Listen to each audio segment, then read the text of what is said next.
Okay, the recording has been started. Good. So, Like someone copyrighted music. no, Copyright. No. don't Right, put on. copyright infringement. I have a right to copy. I mean, hey, just do the guaranteed thing and play a Nintendo song. Just play Sneaky Snitch, please. No more Kevin MacLeod, even if it is good music.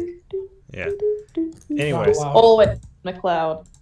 always Kevin MacLeod. So, last time we left off, the pit somehow closed back up. It went like zoop and lands back, and in the center was a statue honoring the deaths of those who lost their lives. And I believe that's where we left off. Aw, yeah. Just got everybody out of the pit. Clementine almost Morlock died. nearly died. Oh, Morlock nearly died. Morlock also nearly died. Yeah, that was. To be honest, just a whole lot of near-death scenarios. It was terrible. It truly is. It was amazing.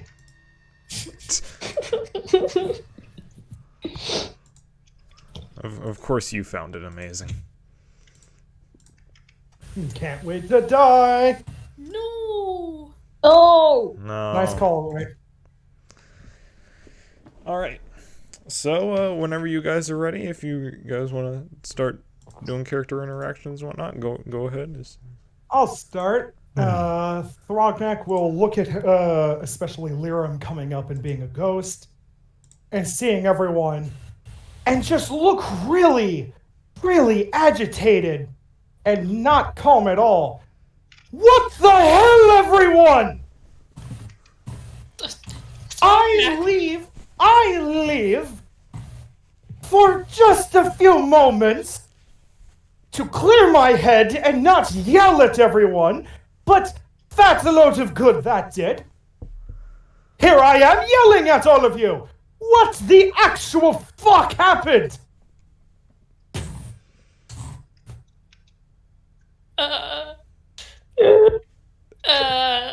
Who almost died? Who almost died?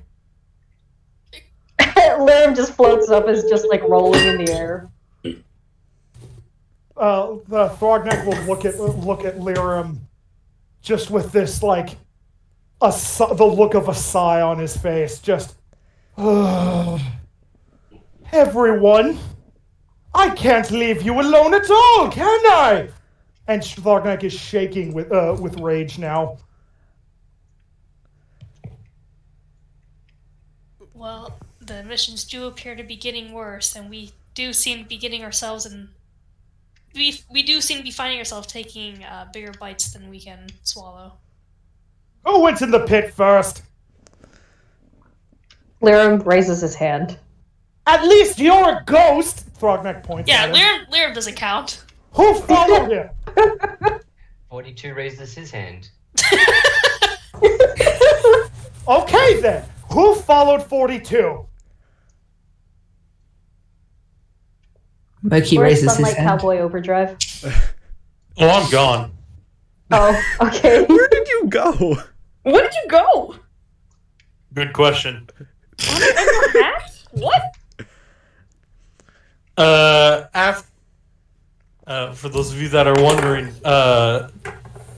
Zavid, as he is called now, left you with the fucking. Actually, wait, no, he walked off with it. Oh wait, no, that's right. I gave it to 42 at the end of the session, and at the end of that, I was walking to go meet with what was her name? Juniper. Yeah, Juniper, because I want to get paid. Yeah. Yeah, that's right. So Clementine's with 42. Yeah. Uh, I remember Clementine gave me a hug, thanked me Yeah. for saving your life, and then I basically returned the favor and started walking away. to Thrognak's question, Cedric also raises his hand. Thrognak just puts his head in his hands, the most defeated he's ever looked. Oh. But yeah, for those of you looking around, Zabid has left, or you can see him down the road walking away. Off he goes. I forgot what time we said it was, so I could turn unghost. You still have a few hours yeah, left, don't you? Yeah, you still have Yeah. a while before you turn back. All right.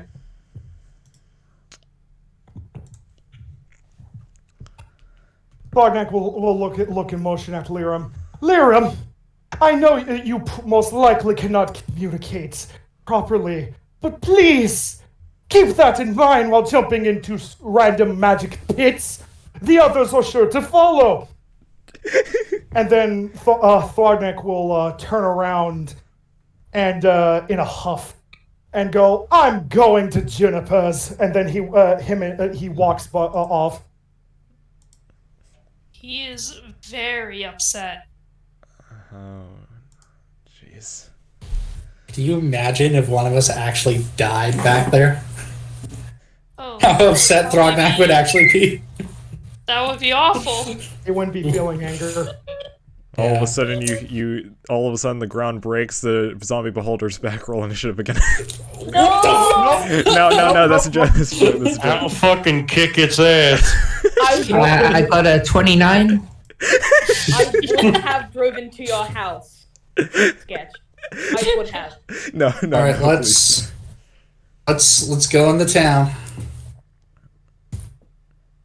All right.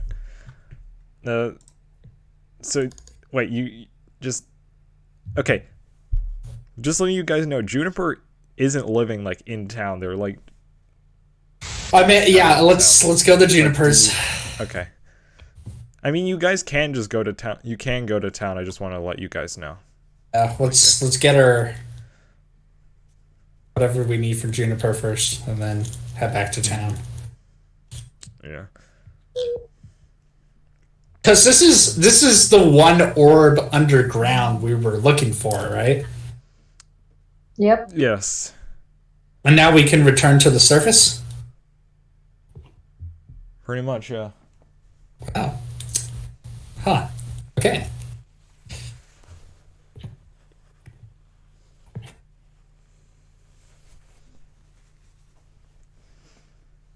Morlock has a thought on the way to Juniper's. Maybe we should hold on to this necrotic orb until we acquire all the others. I don't really think that's a good idea. We still don't know what these things are capable of. Oh, would it be a good idea to leave it in underground in a defenseless town? I mean, the facility's the thing that built the things, right? So wouldn't, of all places, that be the, best place to put it? Perhaps.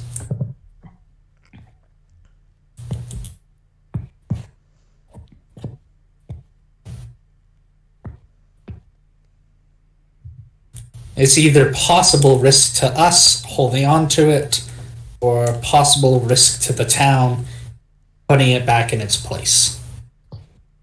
Well, either way, it would be... You see, we've all seen what that thing can do. It made a giant pit, and whatever the hell that creature thing was. And right now, it is inside the chest of one of our teammates. Fair enough.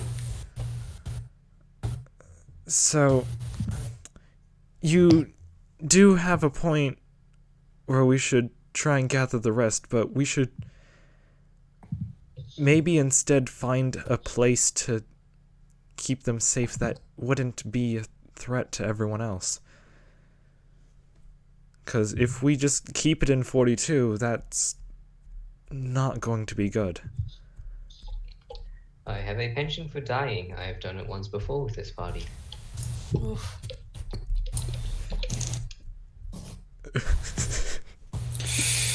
Then let's...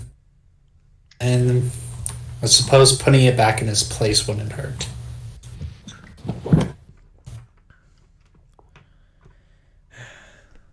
Yeah.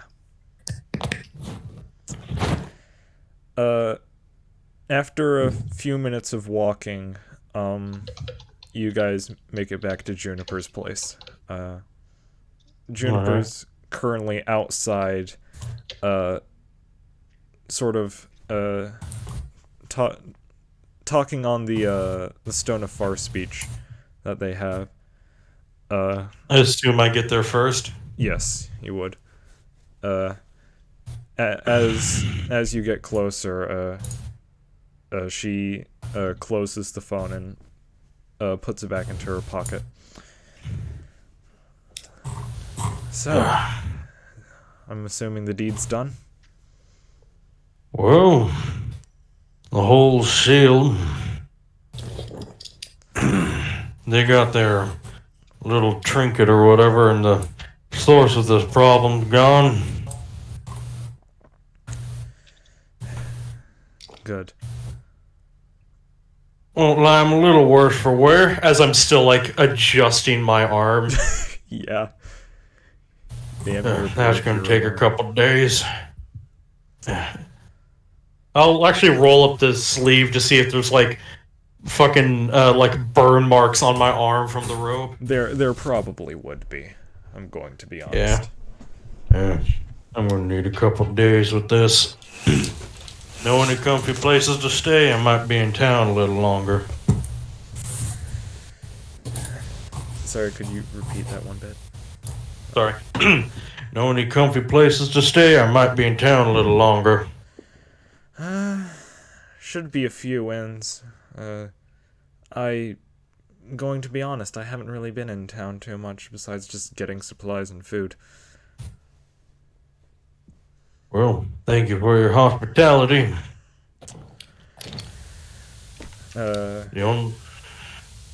Around this time, the rest of you would probably get to Juniper's place as well.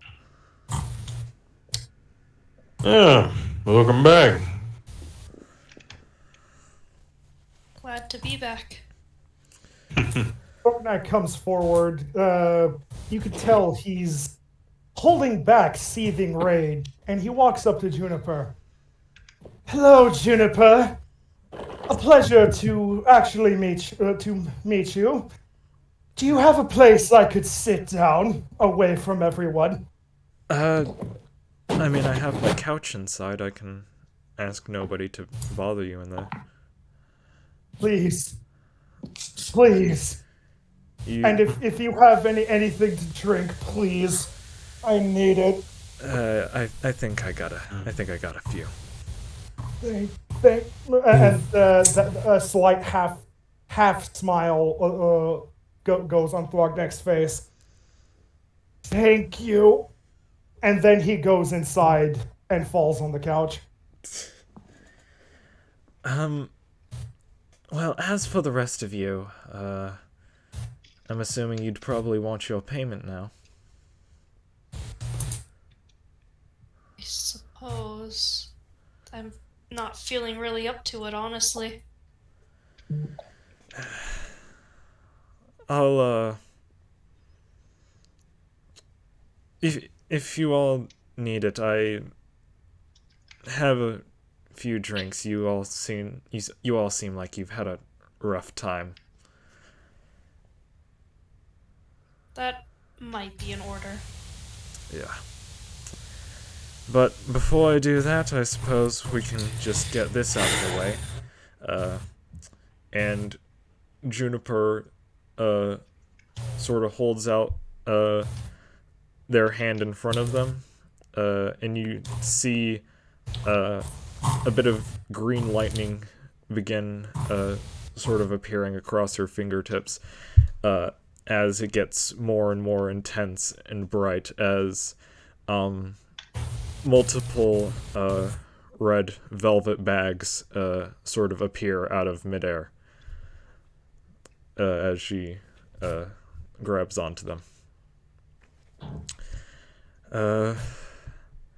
the money in here should equate to about 1,200 gold pieces for each of you. Holy cow! Holy shit. Thank you. And she hands How much gold? 100. 1,200 gold each. 1,200. Oh, fucking whoa. I went from like, oh, thank you for the 100. That's nice. No.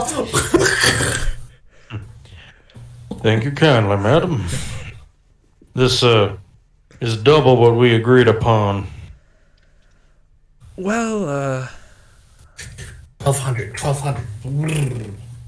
I suppose it's been a bit rough for all of you, so my employer has given me the go-ahead to add a little bit extra. Well, I guess Marlock, thank you for the extra cash. holds on to Davari's share to give to her later. Yeah. Juniper also holds on to Thrognak's for the moment before they go inside. If you all want to wait out here, I can go get something for all of you. I will be a few minutes. I should probably start taking down the barrier around the quarantined area. And before So Juniper... no more zombies. Yep, no more zombies. Before Juniper goes inside to check up on Thrognak, they they take their staff and they tap it on the ground.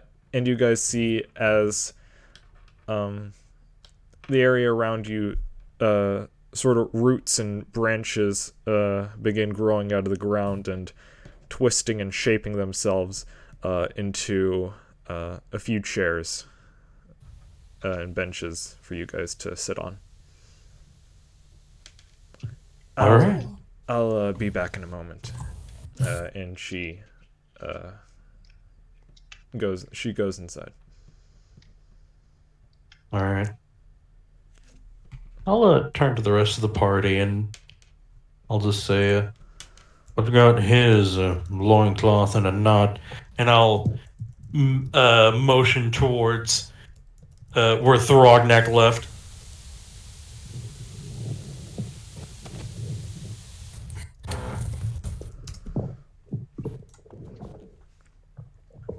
I could tell he was mad. Heard him cross town. We maybe should have waited for him before we did the mission.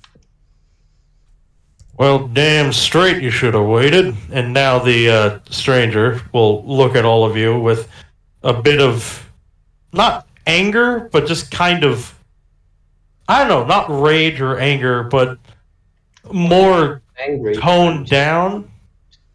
Yeah, more disappointment. I'm not mad, I'm Disappointed just mother. disappointed. Yeah, and he'll kind of look at Lirim. You jumped the hell out of that gun, son. Lirim just shrugs, looking kind of offended. He's just like, and then he starts signaling to himself. Oh. He's just like transparent. I know you think you're a ghost, but even ghosts can die. Especially due to the effects of magical creatures. You might be incorporeal, but don't mean that you ain't killable. That's why the hell I jumped down there, son. He just kind of sighs and just like swipes his hand like, well, he has nothing to say. I was planning to chew you out, but it seems as though Thrognak did that for me. Who farted? Alright, thank you.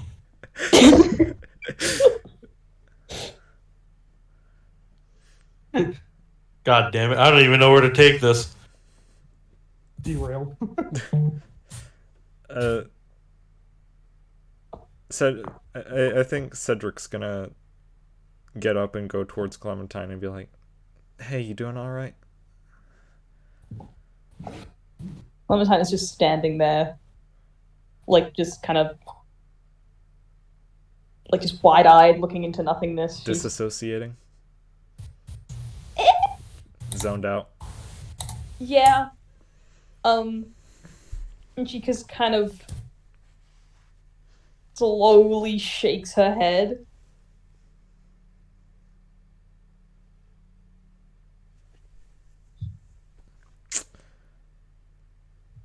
Cedric just gives him a pat on the shoulder because he doesn't know how to comfort you.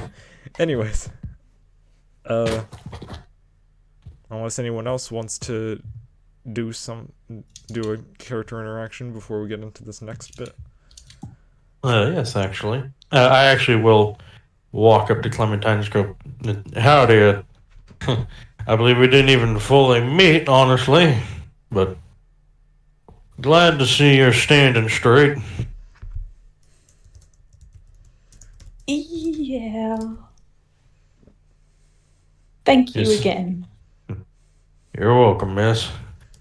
Seeing as how you're a little shaken up about this, I guess this is your first real dance with death. Personally, yes. Less about death, more about being thrown into the void of space. Staring down into a pit of blackness is always scary.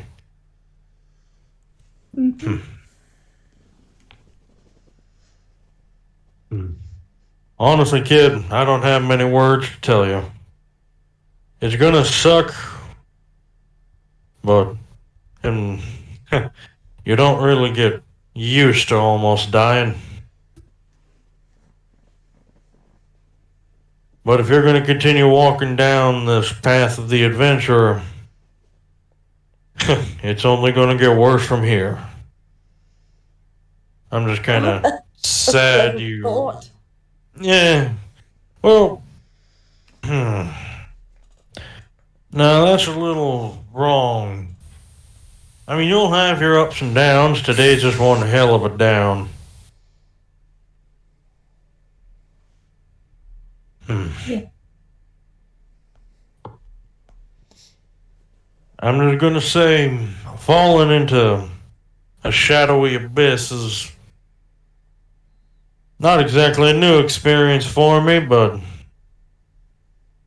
Well, I'm glad I stopped you from having to deal with the horrors of what's down there, truly.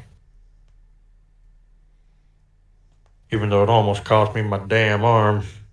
And he'll once again kind of twist his wrist. I am so sorry about that. Don't be. I'd rather have to realign my arm than heal my spine.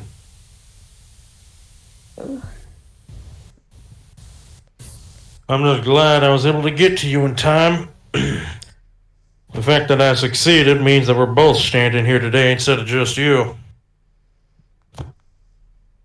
Yeah. Truth be told, kid, if that rope snapped, I was going to eat the fall for you.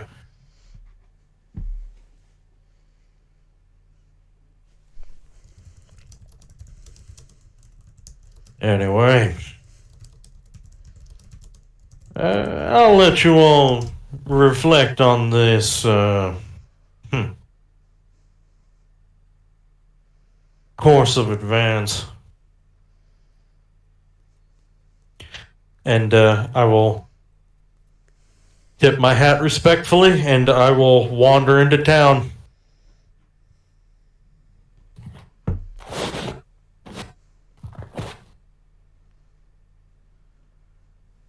And off he goes. Throgneck, you ready? For the initial bit, yes. Alright. Juniper's gonna sort of walk inside and place the the bag of coins next to you on the table. Rough day? Juniper sees Thrognak just lying face down in a complete, like, slump on her couch. When he hears the bag of coins drop on the table, he just slightly moves his head and looks at the coins just with one eye. To what Juniper says, "You can say that." I've had those days too. Juniper goes over to one of the cupboards, opens it up, and pulls out a few bottles.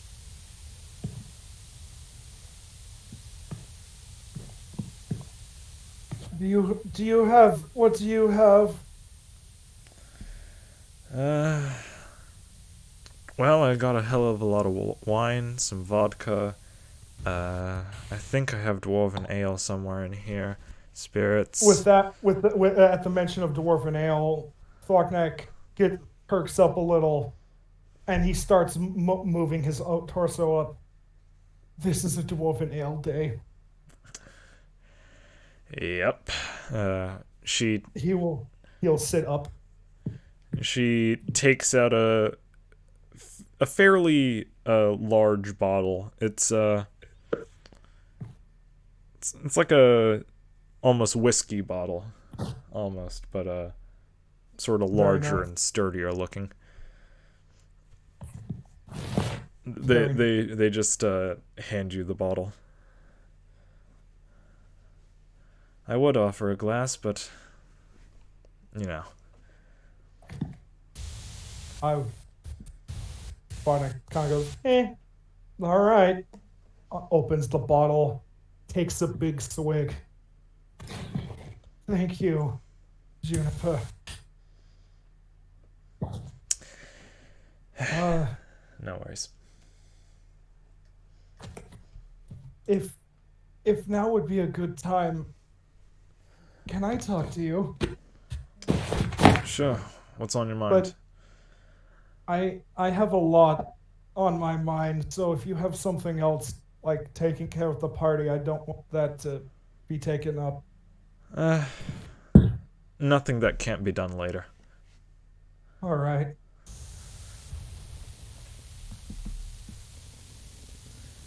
I'm not angry at the party, Juniper. I don't know if angry is the right word, but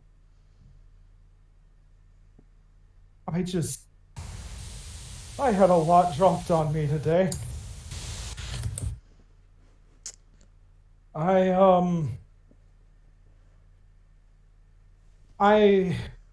grew up on a mountain by myself for most of my life. And I was abandoned as a baby, right? All right.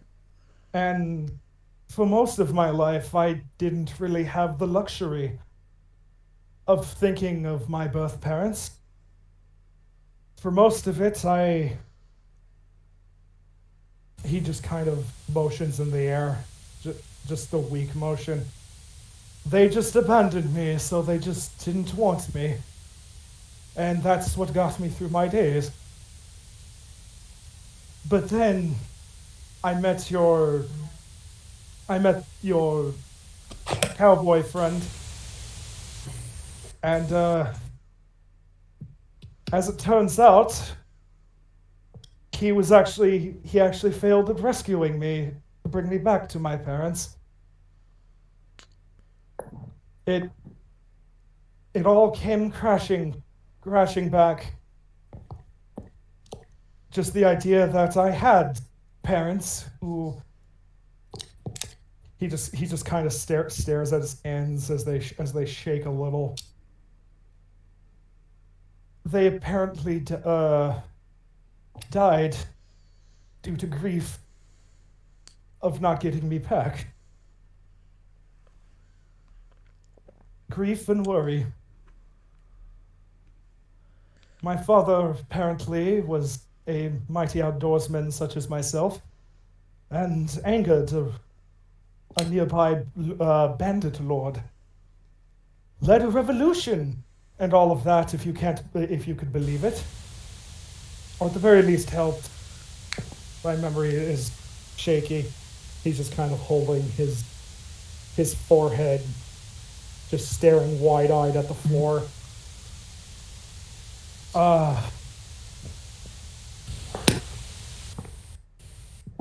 Apparently, the bandit lord had someone kidnap me as a child. And I got the memory of that night floating back to me. I saw the wolves who were my initial family slay my attacker. And I apologize if this is too much information. That my kidnapper was my first meal with them. Throgneck, I've seen a lot of things in my time. You need not worry about too much information. And she gently pats you on the back. That makes Throgneck ease just a bit. He takes another swig of the ale. So that's one thing that's been bothering me this entire time. The other is Liram. He didn't do anything inherently wrong. But I've been trying to figure out what's been going on with him. It was obvious the first day I met him, he's carrying a large dark cloud over his head. And I've been trying to at least figure it out as respectfully as I could over this entire over this entire adventure. What exactly that cloud entailed. I still don't know exactly, but after processing the information the stranger told me, I saw them about to kill each other. And that I could tell it was bad, and clearly the stranger had a hand in it. I must admit, one of the main reasons I went off after Liram fell is because I didn't want to yell at him. Say something I would regret. I don't know, Juniper. And if I'm being completely honest, and he's holding his hands in his eyes, and then he looks up. It's the first time my feelings have ever been hurt. I don't know how to process this. And then he just kind of sits there for a few minutes, just staring off into space, just looking very sullen.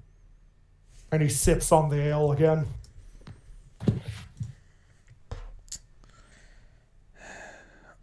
It certainly sounds like you've been through a hell of a lot. Then Throgneck's eyes get deeper and more sullen. But the worst thing, Juniper, Throgneck just kind of stares, trying to build up his courage to say what he's about to say. The real reason I am feeling the way I am is I am afraid. Yeah. I am very, very afraid of a party member.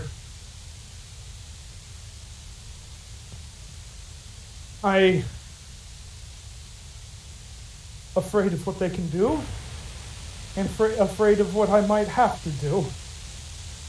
I've had something a little bit similar in the past. Can you promise me not to tell them this? As he looks at her, shaking. Juniper just looks back at you and goes, I promise. Thormax just holding his face in his hands, very clearly, like, very ashamed. It's Moki, The fox fox boy. kid. It's time I admitted it. I'm completely afraid of the boy. Afraid of what he could do, and afraid of what might happen. And the Thorgnak looks at Juniper, his eyes watering a bit. This might be irrational, Juniper, but I don't want to kill him. I see. Please, let me at least explain a little. Of course. Maybe I won't feel so crazy if I explain it a little. Moki has a knack for literally exploding. Did anybody tell you what he's capable of? I don't believe anyone has yet. So, when we first met him, he was running away and he was running in the woods from slavers. So naturally, we're just like, save the child, right? Thorgnek's like slumping back in it. Yeah. But little did we know, with the snap of his fingers, he could have immolated the slavers with a mere thought. But there's something wrong with them, Juniper. He can't control his magic. At first, at least.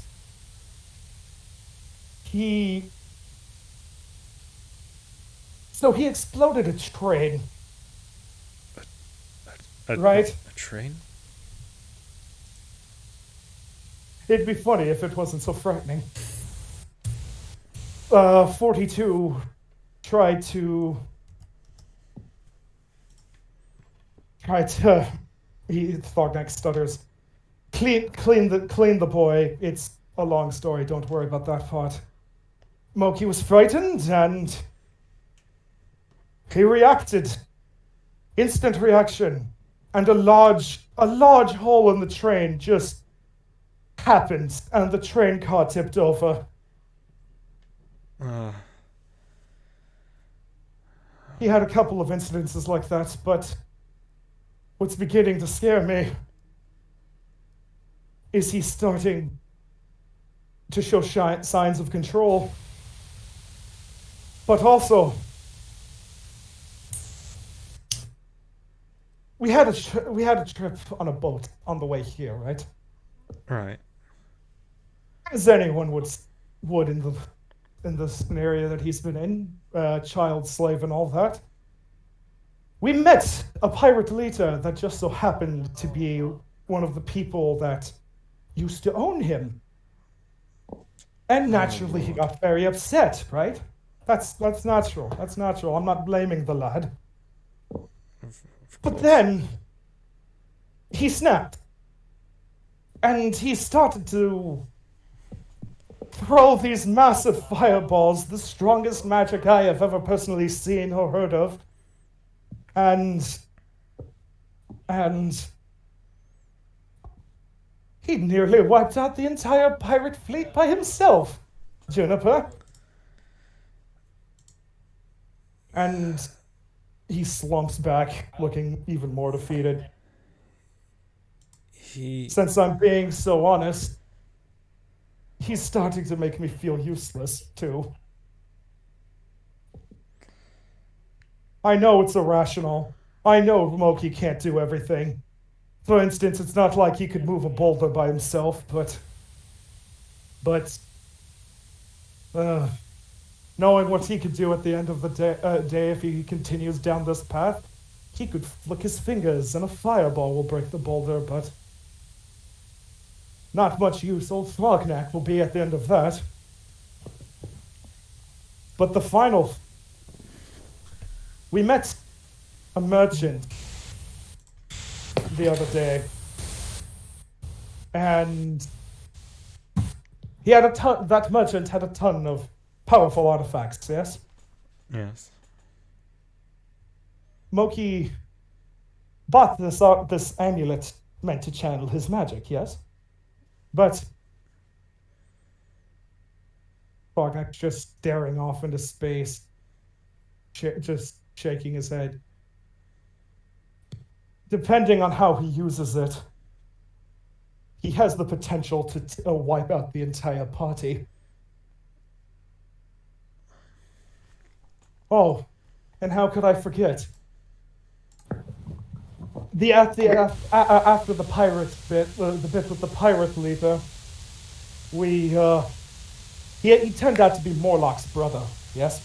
So, thankfully, how that turned out, we were able to keep him and nurse his wounds a bit. But the instant Moki saw him, he turned into a rage. He broke into a rage and seemed to get this Tony covering all over him. The poor lad, even then, I was frightened, but I couldn't help but feel sorry for the poor boy. I mean, how would you feel seeing a 14-year-old child screaming in pain as what seems to be this rocky magma substance overtake his body? Dear Lord. But yes, he has the potential to wipe the party. And I don't know what to do, Juniper. I really don't. I really don't want to kill a child, Juniper. It seems like you've been having trouble with this for a while. I don't know what to do. Well, first of all, it's good that you opened up about this. If you don't have any sort of support system to help you with these things, it can be overwhelming. Bogak lightens up a little bit. That is wise words. It may be best for us to sort of work through these things one at a time. Of course. First of all, and yes? she puts her hand on your shoulder. I have been with many parties. I've been with many people. There will always be a use for every person in the party. One person is not more important than one another. You are all important. One person may have their strengths, but that doesn't mean that you don't have your own, that you can do. As for feeling illogical, the mind isn't the best at working things out. It's normal for you to, well, feel irrational, but it's still important that you address the issues. A fear is not irrational if it is something that makes you fearful. A fear may seem irrational due to circumstances, but that doesn't change the fact that it still makes you fearful. That means that it's important that you still work those things out.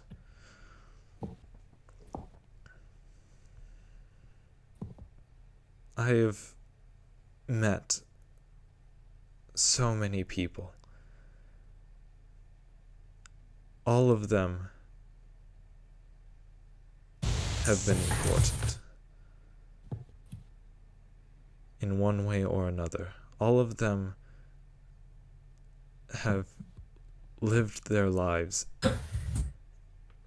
and I'm sure almost every single one of them feels fear, what could be to some people considered irrational, but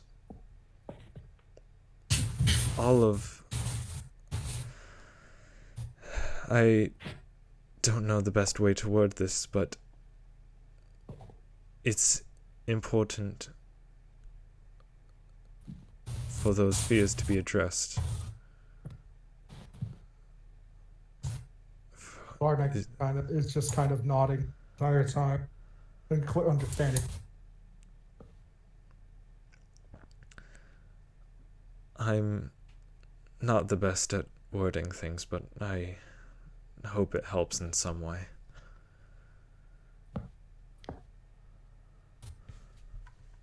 Barnack finally smiles again.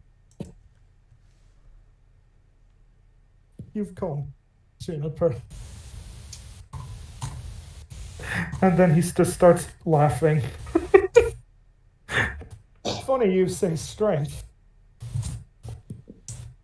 I mean, look at me. You could clearly see that I'm not lacking in the strength department, yes? I would assume that you would not be lacking. He just is finally feeling relief at the ability to laugh again. But for some reason, the other day in town, I was supposed to throw Clementine up a relatively short building so Lyram help her up, yes? But for whatever reason, my strength failed me, and Clementine went straight into a wall. It's funny now. Oh, poor Clementine. Oh, it's terrible, but whatever brings me joy, I guess. Look, there are times where people won't be able to give it. You can't always be the best at something. There are going to be moments where you can't do something, but those moments aren't permanent, you know. That is true. If you feel weak one day, that will not be forever. Those moments will pass if you see yourself to witness them. Think of it as this. A painter does not always know what to paint. A painter may take a long time just to think of ideas, or even put brush to paper. But they still would still be a painter if someone is not doing a specific thing all the time. It does not make them not those things, if that makes sense.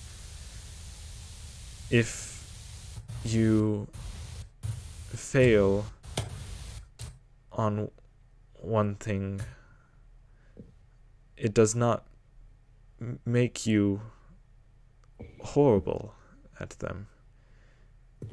understand your words, Juniper. As you say, just because an artist not one picture, one does not fail, does not make them no longer artist. If anything, it's just part of the process. Exactly. Although, something else rather funny. Did you see, you saw the other member of the party, Aoth, our half-elf priest? Yes. If you can believe it, he's looking a lot more jovial now. He actually beat me in arm wrestling. Really? And I don't mean just simply getting me down. It was harsh, Juniper. He actually somehow flung me. I don't know what happened that day, but it was rather funny. Well, I suppose certain moments can bring out hysterical strength. Maybe Aoth was just scared and the adrenaline brought his strength forth.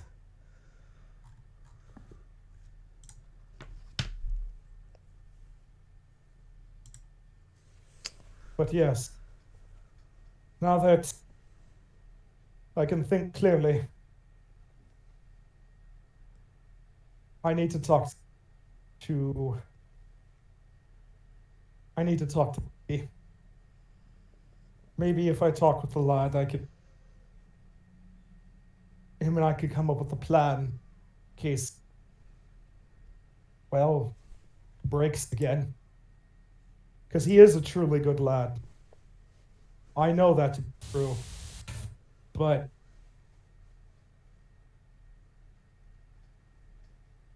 I can just tell. Maybe it's just my my instincts growing up on the mountain, but I can tell. It would be a good idea to try and discuss these things and work them out with others.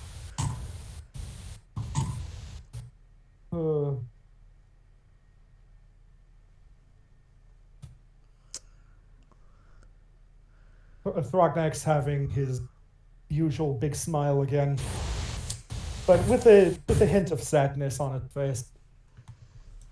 Thank you, Juniper. I feel much better. Would you care for some ale too? Why the hell not? Please, drink up. I don't want to be drinking alone. You see Juniper grab her own bottle out from the cupboard and just uncork it and just pretty much just chug almost the entire thing. Thrognak is suddenly filled with life. Oh, that sort of drinking, is it? And then he does the same to his dwarven ale. Whoa! This is a fine ale, Juniper.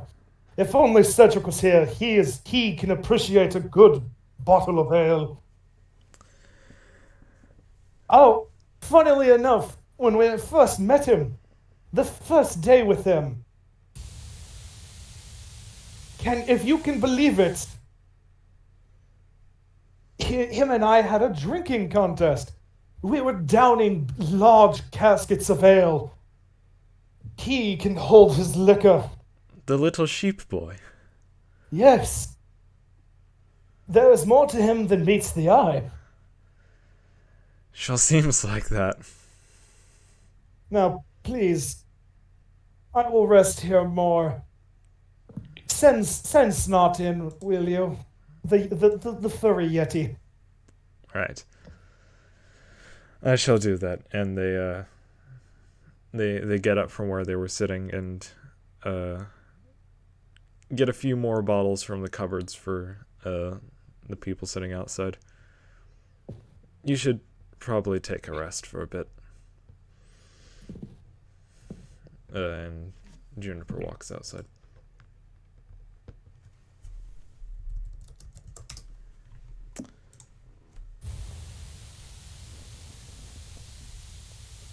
So, the rest of you, whoever would still be standing outside, would still be outside of Juniper's place.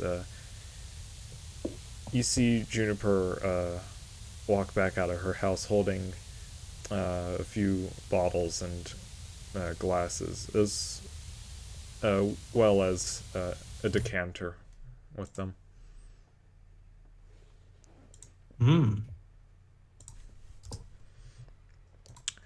So, anyone want a drink? Actually, hold on. Who would still be outside Juniper's house? Because I know Davari, Moki, and Morlock walked off. I guess that would leave everyone else at the house. I know Zavid walked off.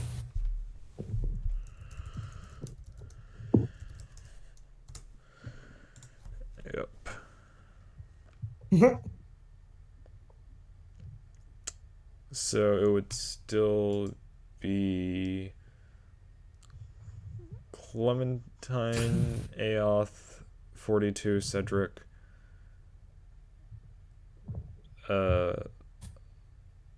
Lirum, and Knack inside. Yeah, it sounds about right. Alright.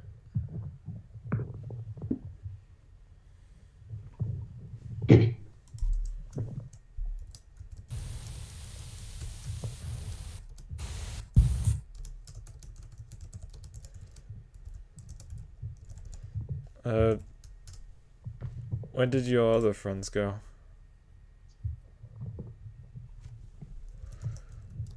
I'm not sure.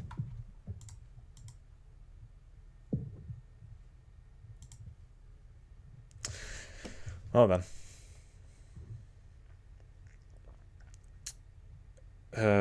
I'll just leave these here, and they sort of set the stuff down on one of the seats. I'm going to go take care of the barrier. I guess just feel free to help yourself. The decanter should hold enough water for anyone who needs it. And they take their broom and make their way towards the plant fence barrier thing.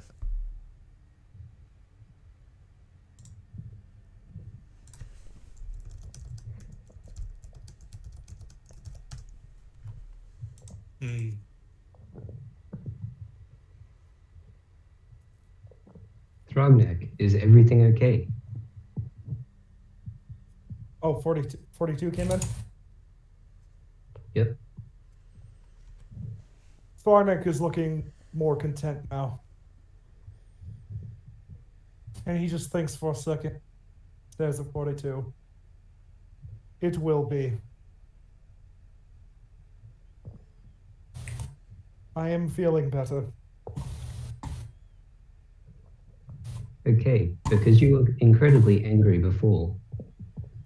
If you're still angry, please let your emotions out. Bottling up anger is very bad for your mental health. Throgneck looks touched at what 42 said. You know, I can tell you and Juniper know each other. For that is basically what she told me.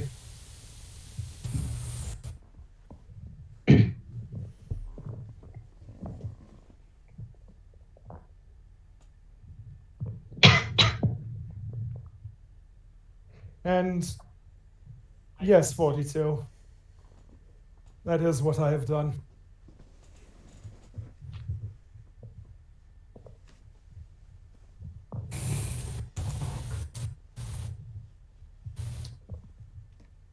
But how are you doing, my good man? Well, I've realized that my claustrophobia has heightened in strength. Barnack looks concerned at that notion. Oh?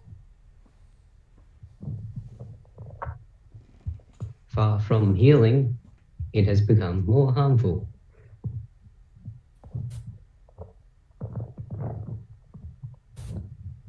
Barnack's just kind of thinking about it. Do you have any ideas how to help that? Well, I am not sure. Most forms of therapy would not work on me, as I am a machine. Yes. So, unfortunately, I may have to deal with it. But if there is a material other than rock face around me in a certain radius, which will need to be tested, then I should be fine. I will certainly help you with your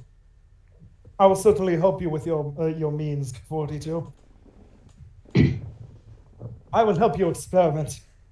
I'm already helping Liram with training his body up. Why not you? But instead of your body, it shall be your mind. I also suggest you follow your own advice, 42. Do not bottle up your emotion. You have the preconception I have emotions. Fognack smiles and gets a knowing look in his eye. You do to some degree, 42. I do. That. But I always show them visibly. Yes. That might not be how the average living being does it, but those are still emotions. Yes. The amount is just limited. Simply for efficiency. But it's useful that the emotions are there. Implemented by my creator, the emotions help in some degrees, along with ethics. These stop my ability to, say, destroy an entire planet. Well, thank Odin for that. Yes. If 50 of us happen to destroy a planet by sending it to the astral plane or by other means, then I would not have met you. And that would have been unfortunate. Thank you, 42. Likewise to you.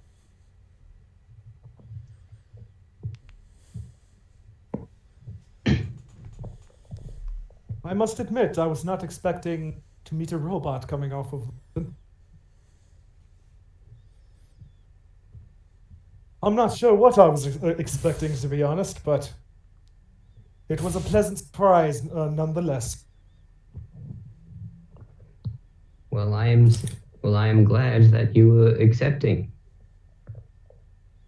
There are many people with mechanophobia or robophobia. Yes. That hate or fear me because of how I work or what I am.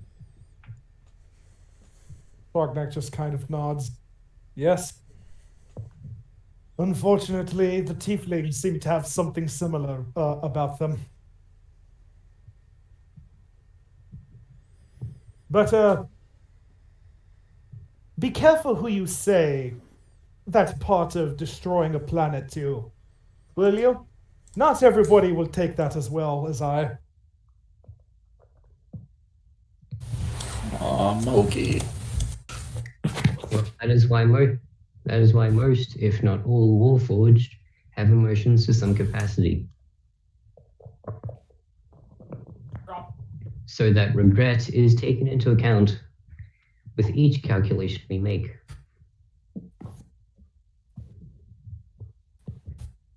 That is rather smart by your creator. It slows down processing, but not enough to be noticeable to most. Understandable. Oh.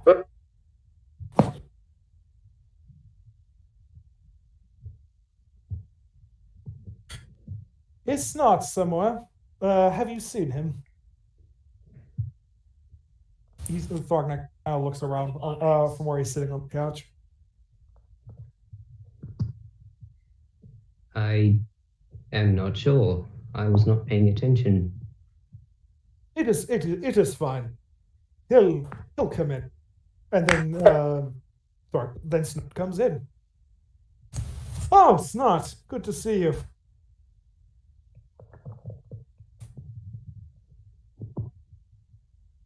Have the last of this ale.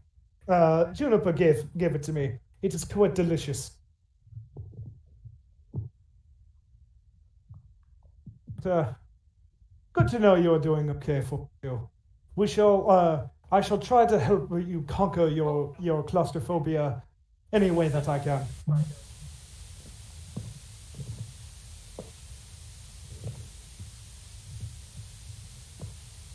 Thank you. You are quite welcome, man.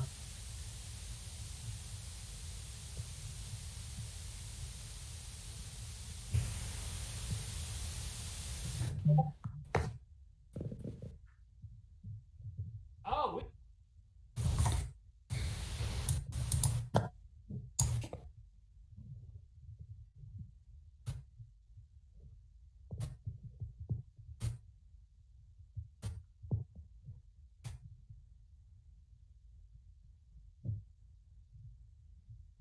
Would anybody else like to talk?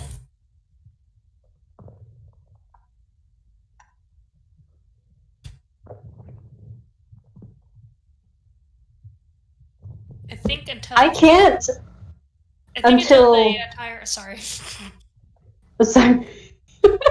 I can't until this spell ends.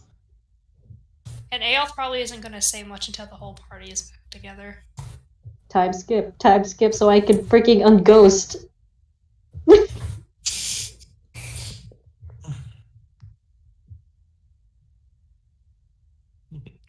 Well, not much we can do until Yoshi gets back. Any sort of character interactions anybody would like? Moki and Morlock could probably talk. Unless they prefer the text.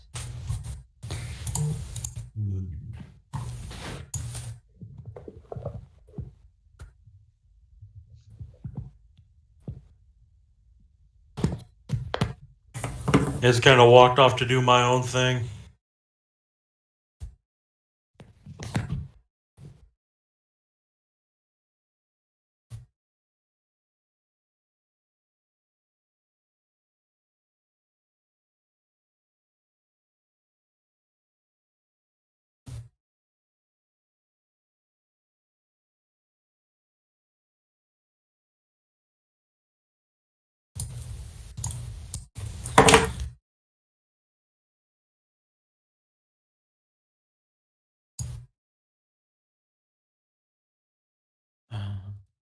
Kyle will get up and walk around. 42, is anybody nearby? Do you know? There are some members of the party outside. It'll Others chose to walk off. Understandable.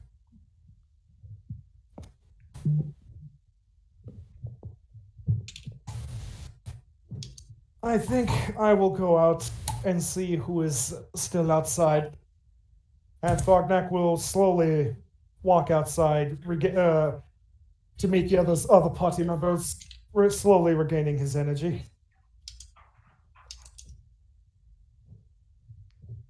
Whoa there, fellow party members!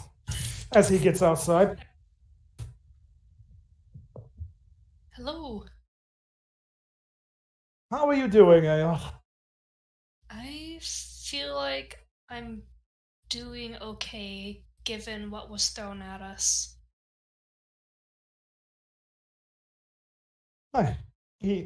Thorgnak kind of slowly walks over to him and just sits next to Aoth. I truly can't leave you alone at all. You guys alone at all, can I? No, apparently not. We have a penchant for getting in trouble, that's for sure. Lerm's just holding up a peace sign just floating around you two. On his back. Cool. How are you, Thognak? You seem a little more calmed down. Doing better. Doing much better. Yeah? Juniper helped me work. Gosh. I'm glad to hear it. I think this is a good time to pull the party together for a serious talk. One that we should have had when we first got together. But now it's become increasingly evident that we need to figure out what we're doing and the costs that come with it. That is quite true. Especially when we are supposed to be overseeing these children. I don't want to think the worst. Farnak shows a hint of, just a small hint of panic at thinking of the worst, but yes, Aoth, I completely agree. And Farnak will look up at Liram. I need to get this off my chest, Liram.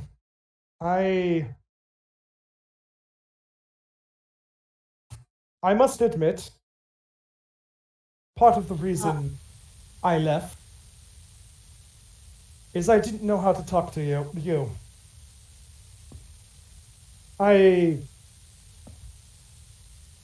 know it's not your fault, okay? I agree with you. But I didn't want to. I guess I just didn't want to find out that whatever dark cloud is holding over you, I didn't want to find out that way with the stranger. I know you can't speak, my friend, but I know you can hear.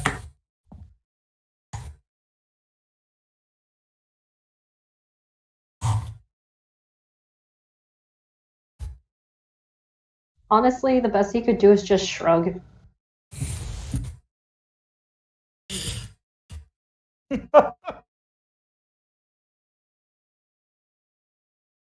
Thank you, Lara.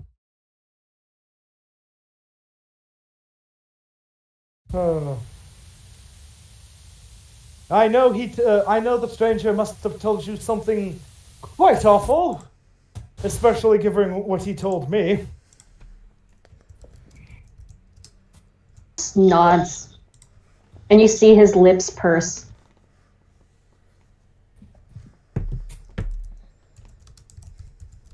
The stranger knew my parents, guys. Oh.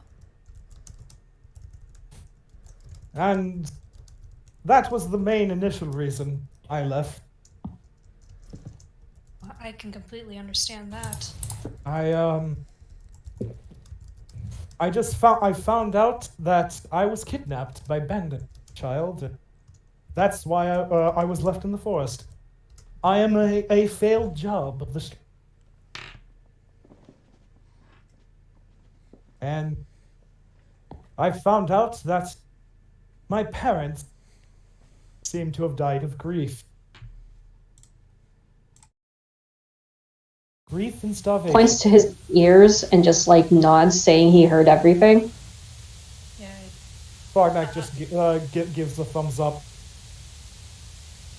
Well, if I can say a couple of things that might lift your spirits a little, if it's not too overbearing. Not at all, Aoth. Go for it.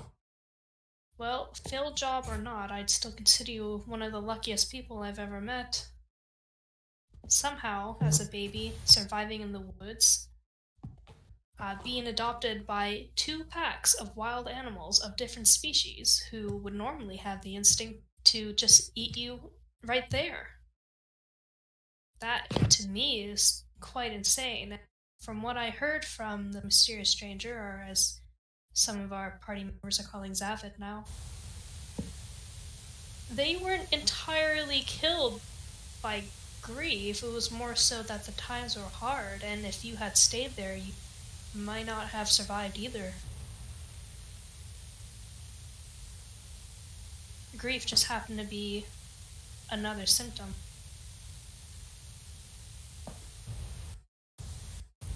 Fogbank stares off at face at that note. So you can't entirely blame yourself for that. That is a fair point. I really am quite fortunate, despite the large monstrosity coming away. Yeah, it just sort of chuckles. Fogbank just kind of shrugs. But hey, seems this party is more than capable of dealing with it. Oh, for sure. Maybe I'll just pick Snart up by the ankle and throw him at it again. Yes.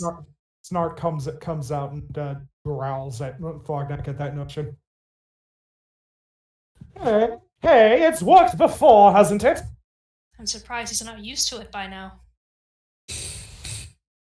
He's just a big old stick in the mud. Snart throws mud at Thrognak at that that's the sentence. Try new soap. Yeah.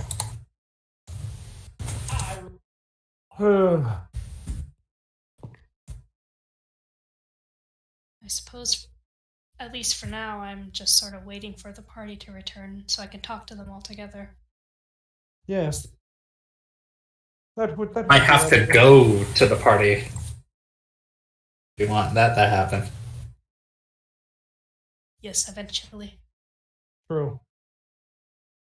And Lyra, I don't blame you for you acting dodgy around what happened to you.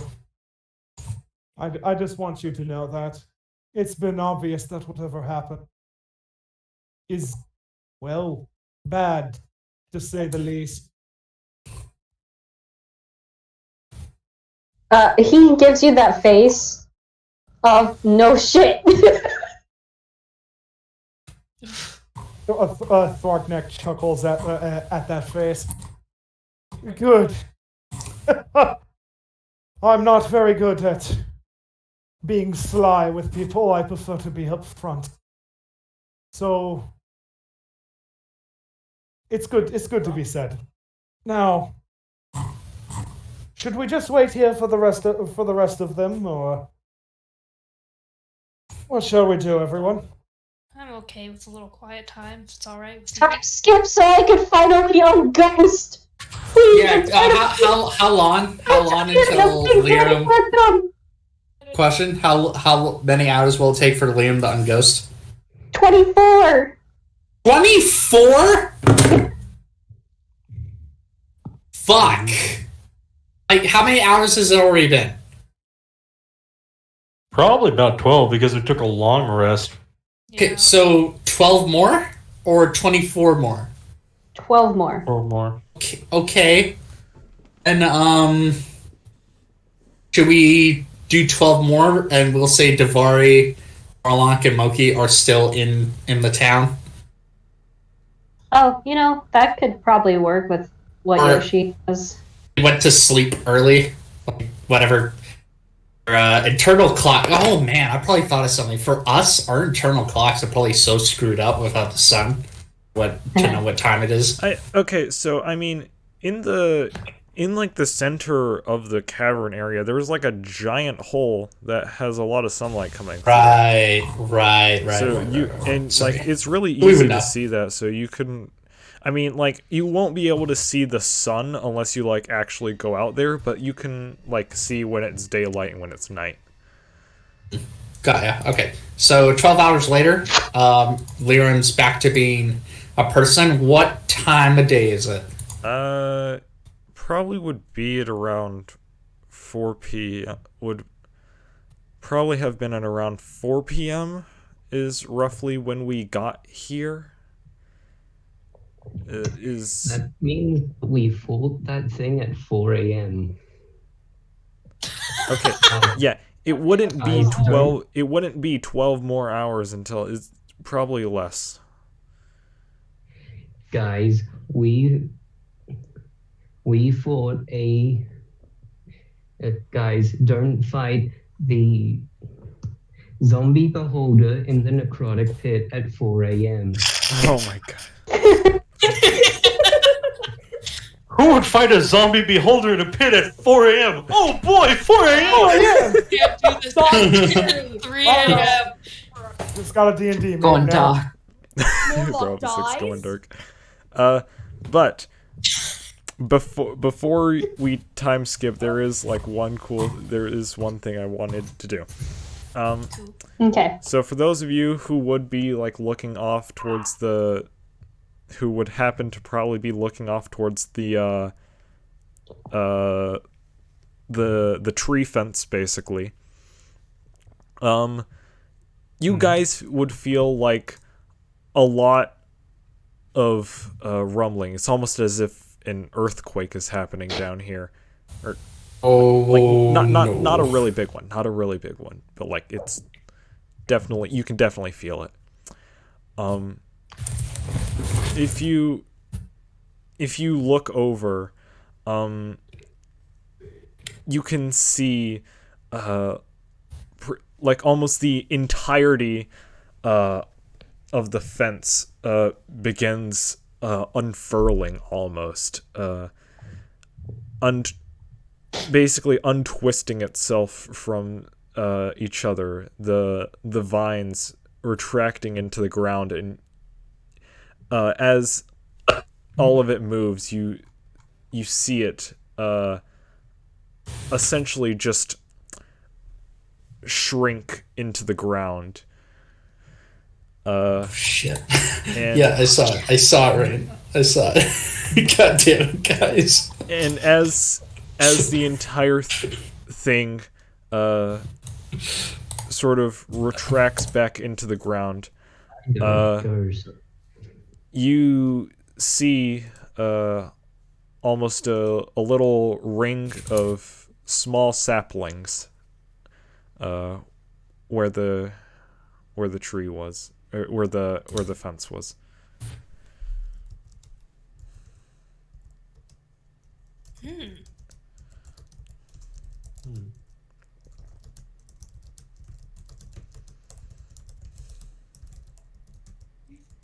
Barnack just tilts head in fusion. A few minutes after that happens, Juniper comes back. Ah, welcome back, Juniper. Thank you. Since there isn't any more zombies, there isn't really a use for the fence anymore, so. Fair point. Definitely, the place definitely needs a little bit of work now. Seeing as literally all of the plants in there are still dead. Oh, I know something of plants. Would you like some help? Sure, what do you know? Well, I know how to plant. Well, plants, I guess would be the word for it. I know how to take care of them. I grew my own herbs up on my mountain. Impressive.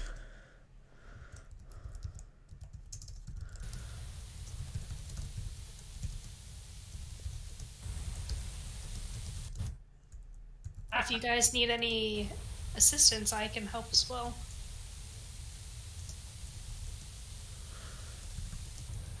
Please, please. I also have all sorts of herbs that helps with plant growth. And Throgneck opens up the tiny vest with many pockets and starts taking some herbs out.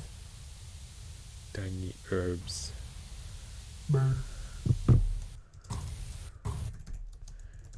So how do these herbs work?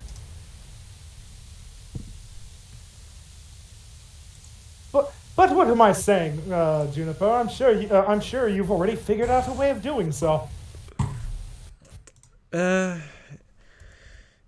damage isn't too severe. Most of the grass should be able to regrow itself, given the time. Oh, in that case, what would you like done? Well, we should probably let the townspeople know that they may need to keep an eye on it. Probably could use a bit of fertilizer. I think there may be another druid in town. I have no idea. But, other than our own, of course, right? Right. Other than that, it should be relatively alright to just leave to grow. That was relatively simple. Yeah. So, what now? I mean, I don't know about you guys, but I honestly don't have anything to do. Fair. Wanna play Uno? Hey, The Unclosed. God damn it. Does Moloch have business to do? I mean, she's gonna do. I'm just gonna say, for the sake of Liam getting his body back within that amount of 12 hours or however long we gotta wait, she's gonna take a long nap after nearly being killed. Self-care. Snap And a then skull. she'll take care of business in the town.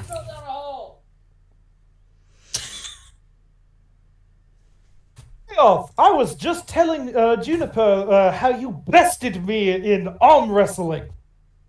I have no idea how that happened. My theory is it was fear. Fear brought your adrenaline out. That might actually be... Adrenaline is able to bring out hysterical strength in a humanoid. I was terrified. Well, Ayoth, I am just simply a large bear man. What is there to be afraid of? The fact that you are simply a large bear man. I'm going to be honest, Ayoth, I can sort of see why, and they just look at Throgneck. Don't worry. This is a new form. He just motions at his red skin and salt and pepper hair and beard. Now you are a warm bear man. Oh. Oh wait, Juniper's 6'7". Wow, Juniper and Throgneck are the same height.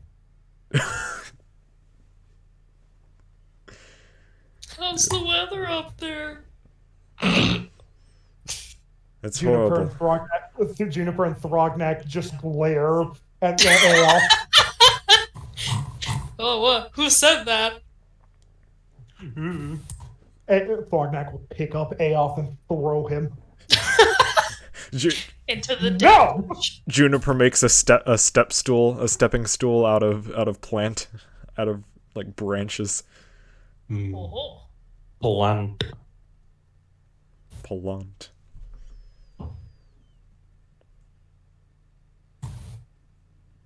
Shall we do that long rest? Perhaps. Probably a good idea. Alright. Y'all may do your long rest. Y'all can get your HP back. Take a long rest. Y'all deserve one. Sleep. I didn't even get hit during the fight. Neither did I, but I would have died anyways. Yeah. Okay, so And hey, all I did was kill a couple of bugs, so Get your spell slots back, y'all. Alright, so since Awesome. Lirim became unghosted, you hear a huge thud because he just stopped floating. It And he's wasn't. starting to solidify. But he is breathing really, really, really hard. Jeez. And you see him just, like, really weak. Are we all in the same room then? Just letting you know, Juniper's house is not that big. If you are all in there, it's going to be cramped. Fine by me. You see his eyes kind of glazed over.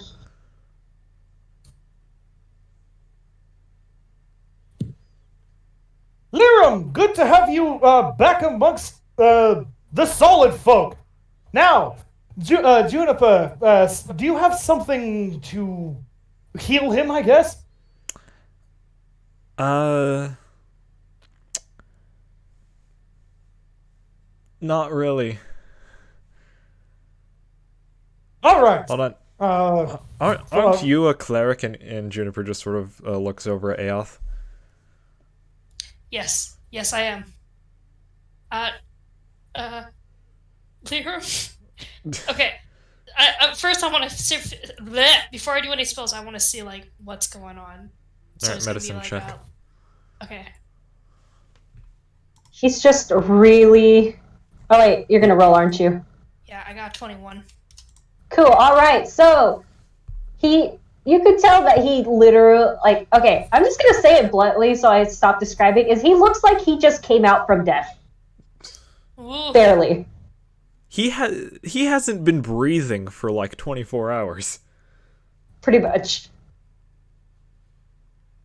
Oh my God. He can't get up. He's just really weak. Holy cow. Thrognak, can you get them to where they're not flat on the ground for a moment? Like, kind of sit them up? Of course, Thognak will do that. Alright, should I cast a spell, or... It's your choice. Yeah. What would I... Do they need healing? They probably didn't sleep, huh? No sleeping. Oh, gosh. Alright, I'm just gonna do your basic cure wounds. Juniper is gonna take the decanter of endless water and just sort of pass it to. Cool. Pass it Heals to me for 10?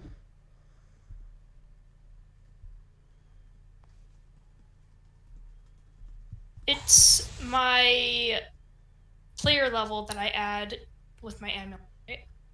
Yes, it is 1d10 plus the player level. Okay, so that's 10 plus So now it's 7. is 21, Hmm. right? Or level 7? Yes. Okay, you got healed for 21. Okay. Alright, you see, like, him just, like, pop back up, but he's, like, so exhausted right now. He's like, that sucked! It's so nice to hear your voice again. Honestly, you guys can't hear me, but I could hear myself. What? Really? Yeah, that's how I found out that I can't talk. Or at least you guys can't hear me. Oh. Fascinating. Juniper hands you the decanter. Drink this. Lirim takes it and then just glogs. Glub, glub. So thirsty. And then he hands it back to Juniper. Thank you. No problem.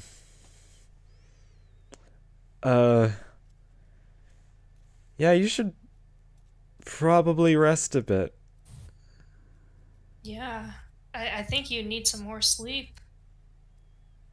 How was your ghost experience?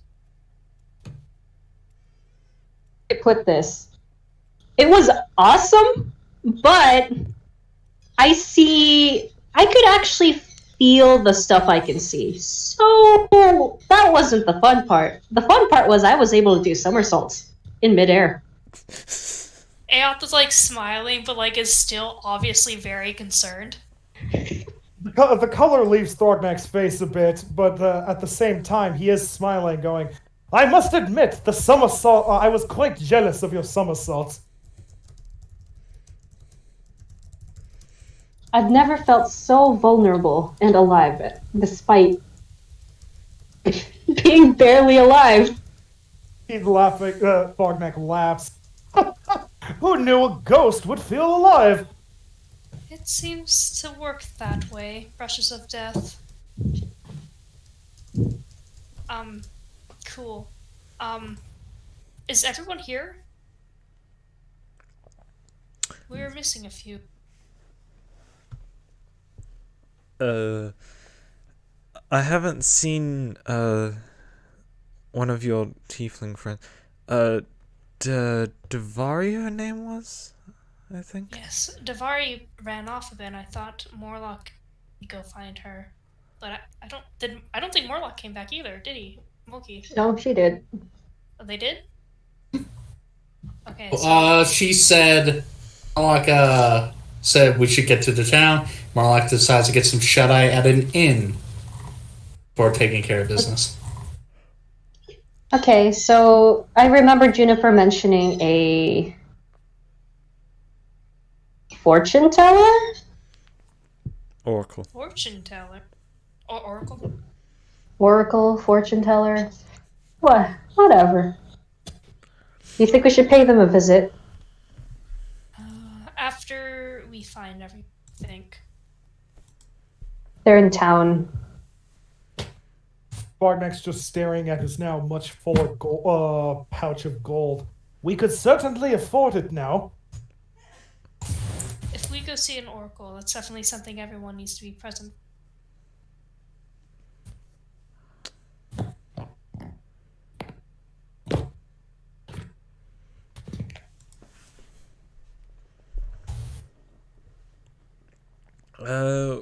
We could probably just head into town anyways, look for them while we get there.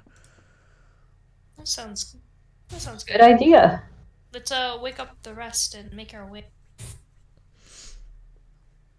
Davari, do you think Morlock would see you walking through town with a 16 perception?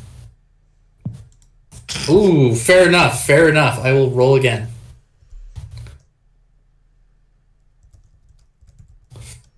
Wow. Okay, that is a 7.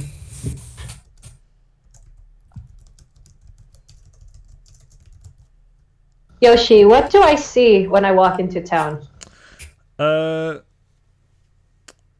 As you're walking into town, you see the same sort of town I described when we first got down here. You know, nice place. If you glance upwards, you can actually see a few houses built on the roof of the cavern. Interesting.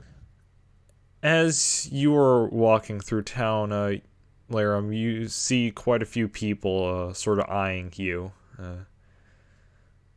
making a glance towards you. A bit more than the usual.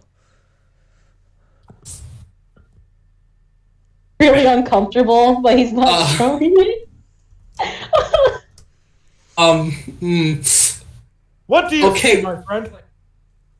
I just want to point out a feeling that I think I would share with Morlock I once had when I was in the States. And me, my mom, and sister went to Disneyland. My sister just wanted like some stuff from a store, so we thought, hey, let's go to a Walmart, like walk out of the resort area. And we thought Walmart would be close. And we just start walking and walking and walking for blocks on end. It's getting dark. Yeah, we realize we're in the heck of nowhere. There's people kind of eyeing us from corners, and we get to this point like, hey, we're pretty far from the resort, and Walmart is nowhere to be seen in town. Let's go ask. We walk into a gas station. They only speak Spanish. And we realize, hey, maybe we should just go back to the hotel. Beautiful. I can't help but feel that Morlock is feeling kind of the similar in a sense, like, I can't see in the dark. I just let my only guide go. Well, yes, Morlock is trying to find Walmart. Morlock's trying to find Walmart at midnight.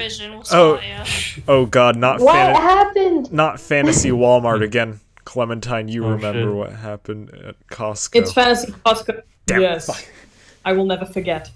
You will never forget what happened at Fantasy Costco. What happened? Man. It was terrible. yeah, so Morlock's is kind of walking throughout the streets, glancing around. You you like look obviously blind. Yeah, like just gonna. I'd just like to say there are like street lights. You can see where you're going. Yeah, but it's still like oppressively dark. Yeah. Have you ever walked through? Yeah. Through town at night and it's creepy. Yeah, I know what you're saying. So is it safe to say that the party that was at Juniper's is now making their way, like, generally towards the Oracle as they try to find the other members? That would probably be it, yeah.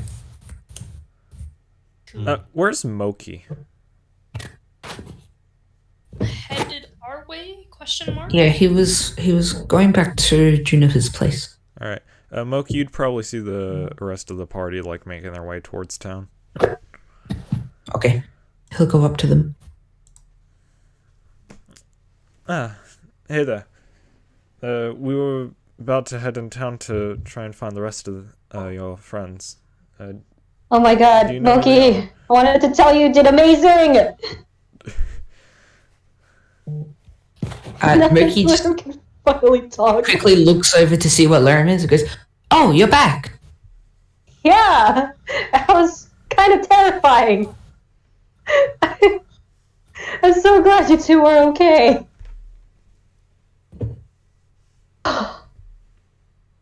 Well, shall we make our way? Morlock is just back that way. If you want me to try and lead you there, I don't think she can see too well in the dark though, so I'm not sure where she went. Yoshi, if I roll perception, will I be able to see her? Roll perception. Hold up, I'll DM you something. Oh no, she took an alley. Torches, everyone, if that would help.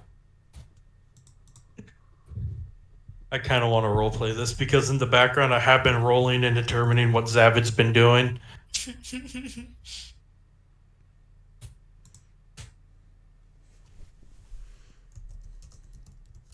Okay, Yoshi, I DM'd you. Yep. Sweet.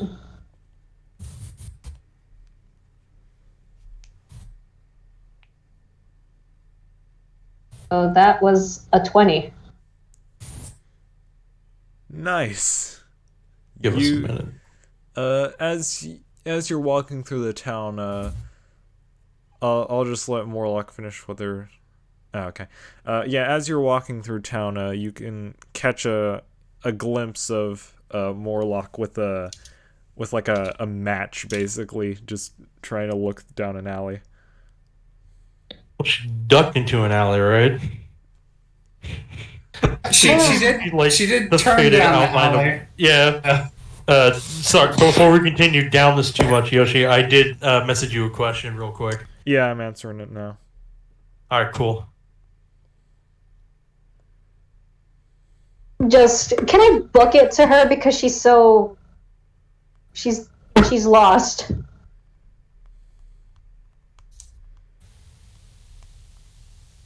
Just run towards her. Scare the shit out of her. Morlock can't see anything. And that is why Thrognak is smiling very hard. Welcome back, Davari. Welcome back. Welcome back to the voice chat.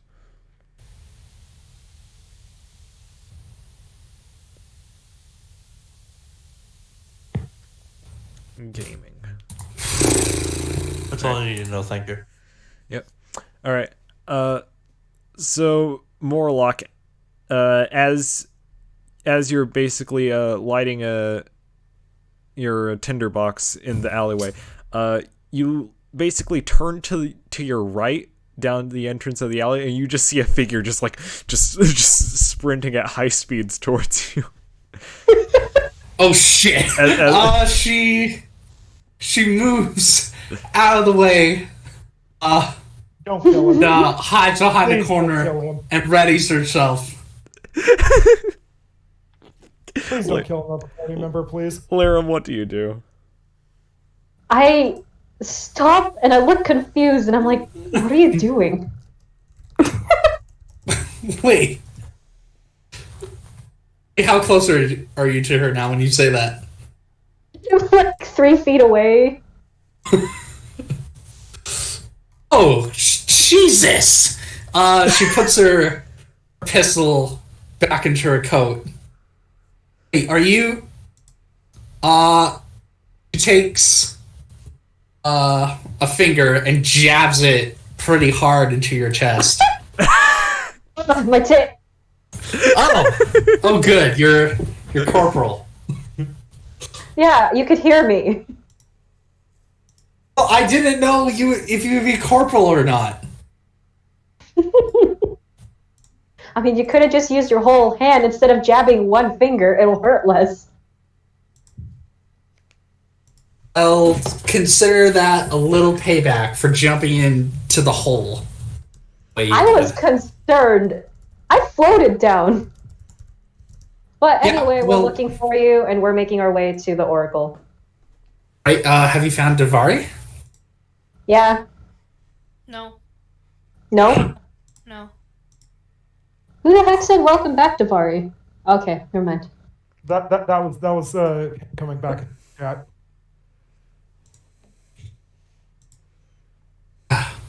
Are you feeling better? After Aoth healed me, yeah.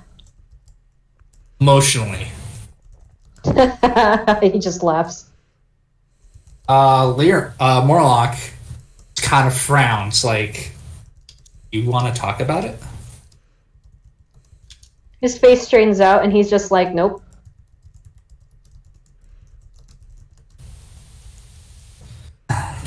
Right. All right.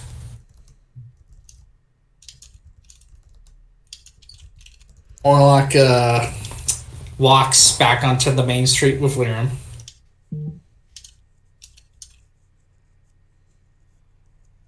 And they're making their way back to the party. Alright. Juniper's also probably going to try looking for Davari, and they may actually be able to see in the darkness. Unlike someone who tried.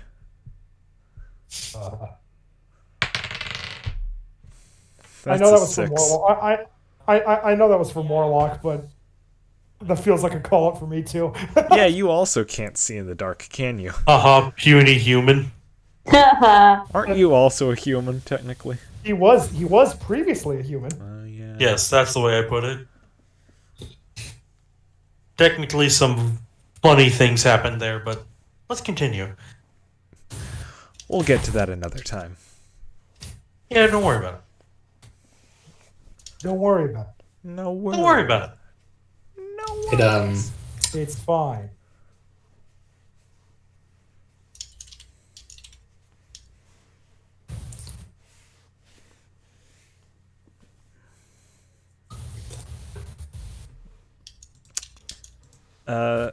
Okay.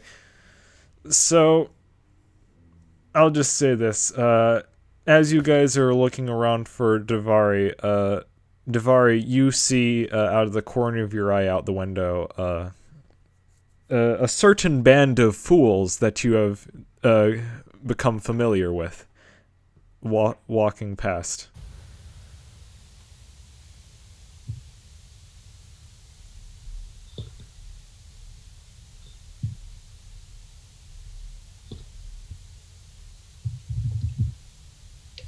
A band of fools. A bunch of foolish fools.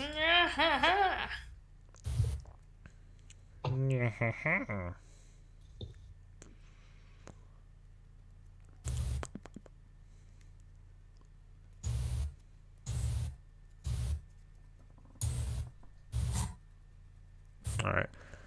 Well, I guess Davari's just going to stay in their tavern, drinking their Oh, sorrows she's not going to away. come?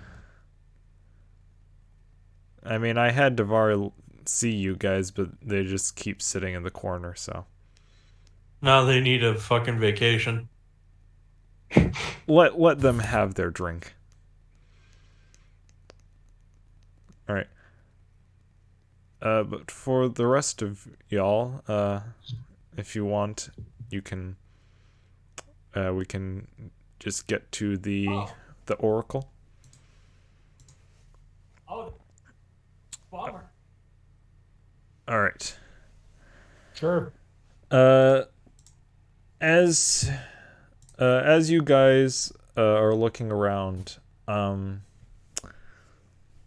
you find a fairly small building.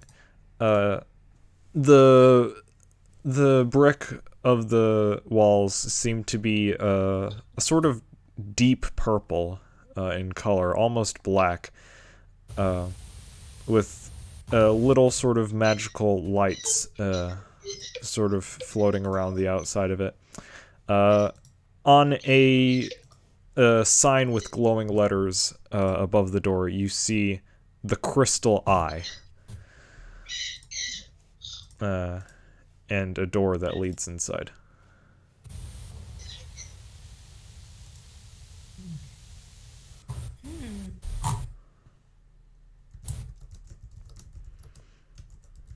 Y'all go in?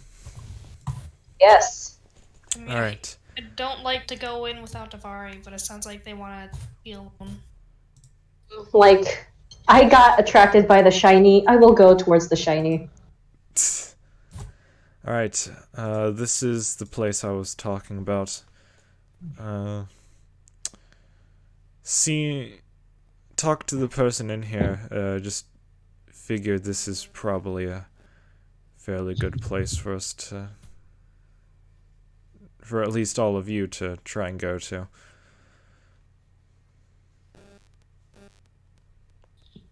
And, as you guys get a bit closer to the entrance, you see the door slowly open without any of you touching it. Ooh, spooky.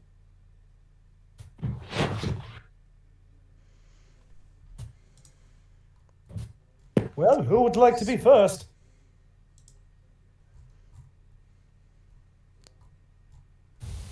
I will take your deafening silence as I shall go first.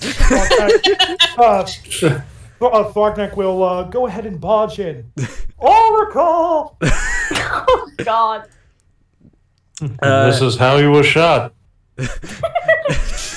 And that's how Rockback Neff came back.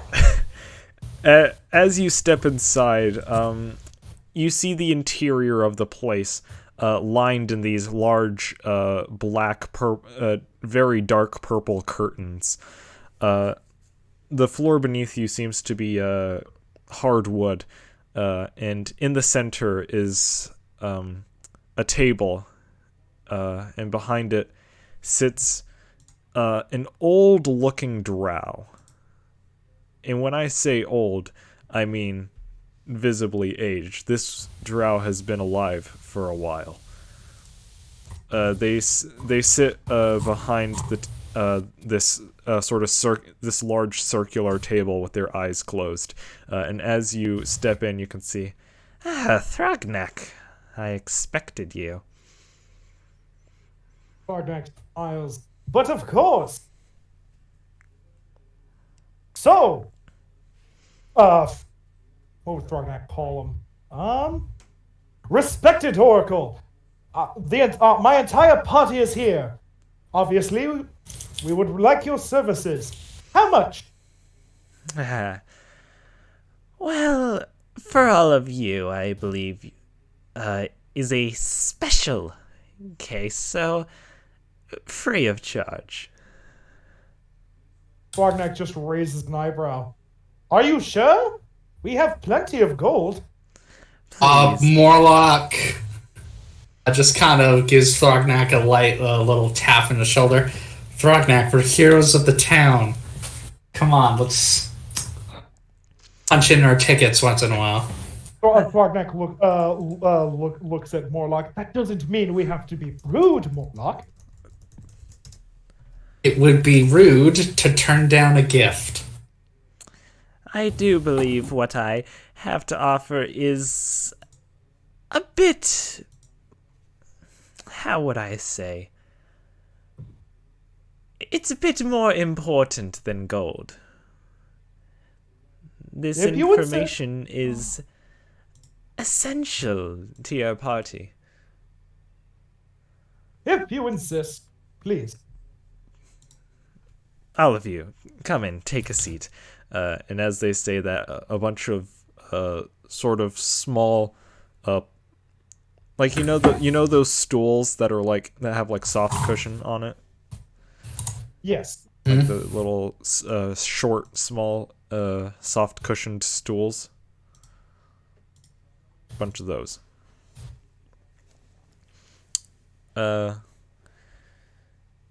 Do you guys take a seat? Yeah, I'll take a Lyrum, what the hell? What? Lyrum stands in the back.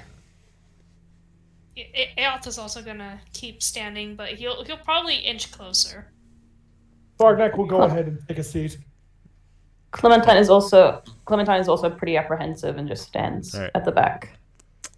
Just letting you guys know, the entirety of the time that that this person is that the Oracle is talking, they have not opened their eyes once. Ooh, So, welcome back. I believe I should begin. And as they say that, they open their eyes, and instead of seeing normal eyeballs, you see two green glossy crystals stare back at you. Whoa. Ooh! I am Jade, Chaos Emeralds. the seer. No, it's not the Chaos Emeralds. Yeah! No! The Master Emerald. I'm back. Welcome Came back. You came back to the Master Emeralds. No, it's not. Dagger and gouge your eyes out. Take them. Let's go. No, no, no. It's raining outside and it's really cold. Nice. It is? Yeah. Yeah. Oh, cool. All right. So, I believe I happened? shouldn't begin yet, and then 2 seconds later, 42 just like appears through the door. Okay, now we can. All right. So, Jade holds out their hands towards the table in the center of the room. And as they do that, you guys see thin lines of light blue light begin sort of tracing their way across the table as they carve glowing runes into this table. As the lines connect and complete each other, you see them begin to almost move around on the table in complex geometric patterns. You see a bit of smoke begin rising up from these runes before emerging. You see a shape sort of appear from the table, ethereal and light blue.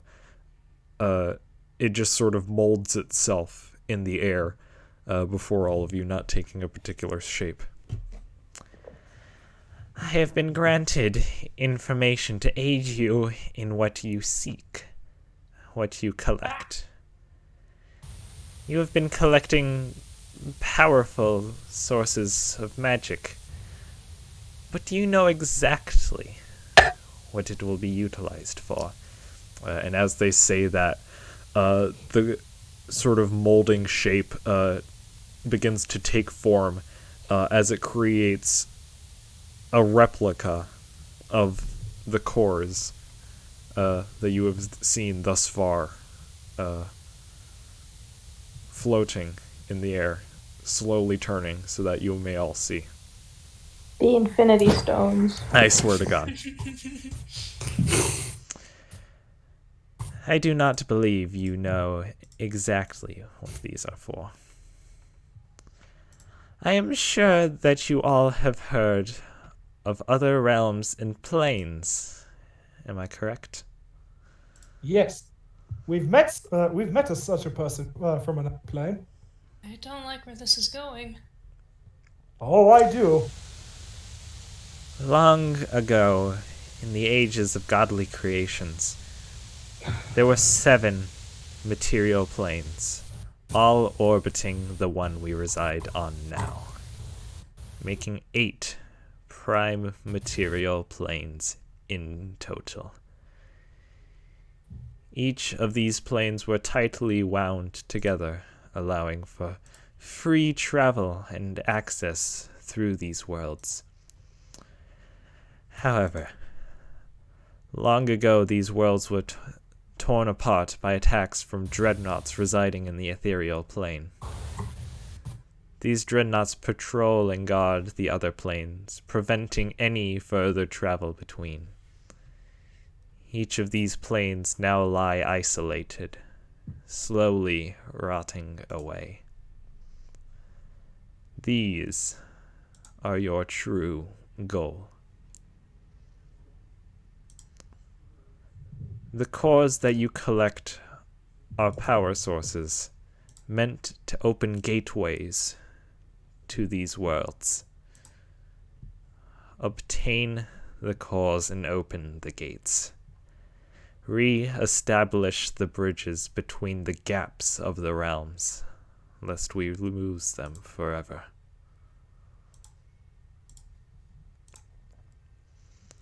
You all have a future that is ripe with chaos. I pray that you all tread it carefully.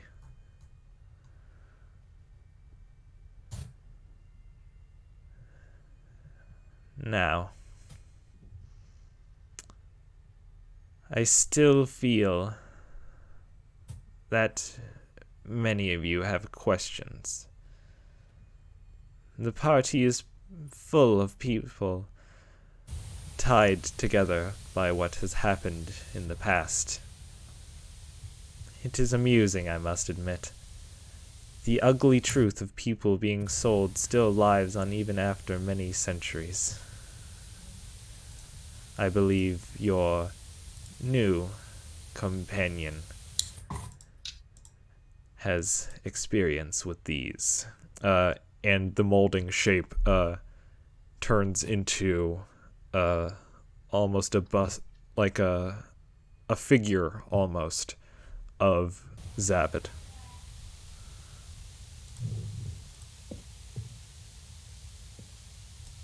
I'll be right back. Whoa. What? Cliffhanger! You can't just leave us like that,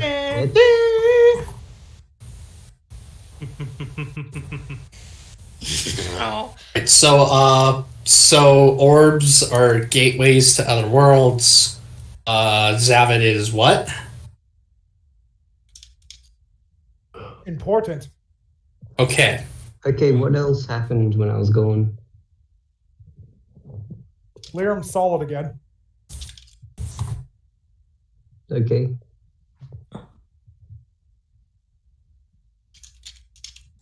In the middle of a very important thing I had to I'm back. Okay. Where was I? You see the figure of Zavid yada yada. Let's get back to it. As she speaks, she looks at Moki. You were a victim of this too, as were your brothers. She says as she looks to Lady Morlock. There once were many of my kind who viewed the surface dwellers no better than slaves. At the time, tieflings were highly sought after, as they can see in the dark. Clementine, she looks at you. The eldest... Visibly uncomfortable. Sorry. The eldest son... Morlock pats Clementine's shoulder.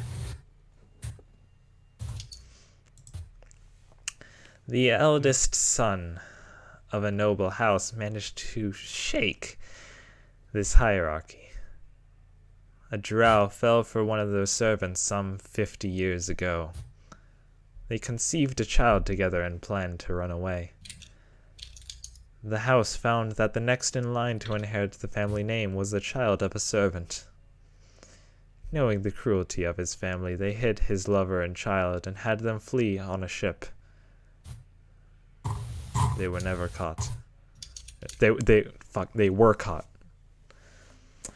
The family went to me to search for the child. They sought to kill it, as it would taint their bloodline. I told them that it was useless. However, they pushed.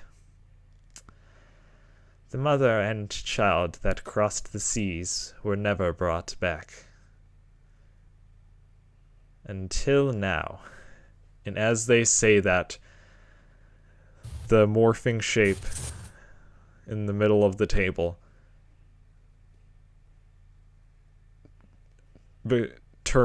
you see as the shape molds itself again to look like that of Lyram.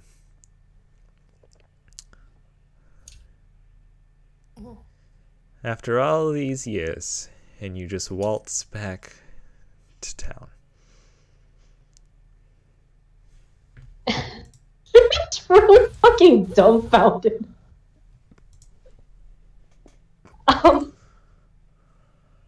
Is that why I've been getting weird looks from everyone? Yes. You are a spitting image of both of your parents. Your mother had golden horns as you did, which made her prized at the time. Her lineage was of the Underdark, her skin not fiery, and their magic worked oddly. You're telling me this, why? I can see the questions that you have. I simply wish to answer them for you. It could be less creepy if I ask them, yeah? I'm sure you already know what I will ask. Well, where's my father? I have a few words to exchange with him. Your father hides his shame. They hid their son somewhere in the Underdark, away from the people. My sight only carries me so far forward from this point. For the woman that birthed me, what of her? I'm afraid that reaches towards the ends of my sight. Hold up. You said this was many years ago? The time before I was born. I'm 37 right now. How does this make sense? Memories are not the most accurate of things in the mind. However, if you wish to seek out your father, I shall explain to you when you return. But before you exit, I must ask you to come closer. Look into my eyes. Just briskly walks over and just stares at her. You see, as you look into the drow's eyes of jade, you begin to see on the shiny surface of the gem,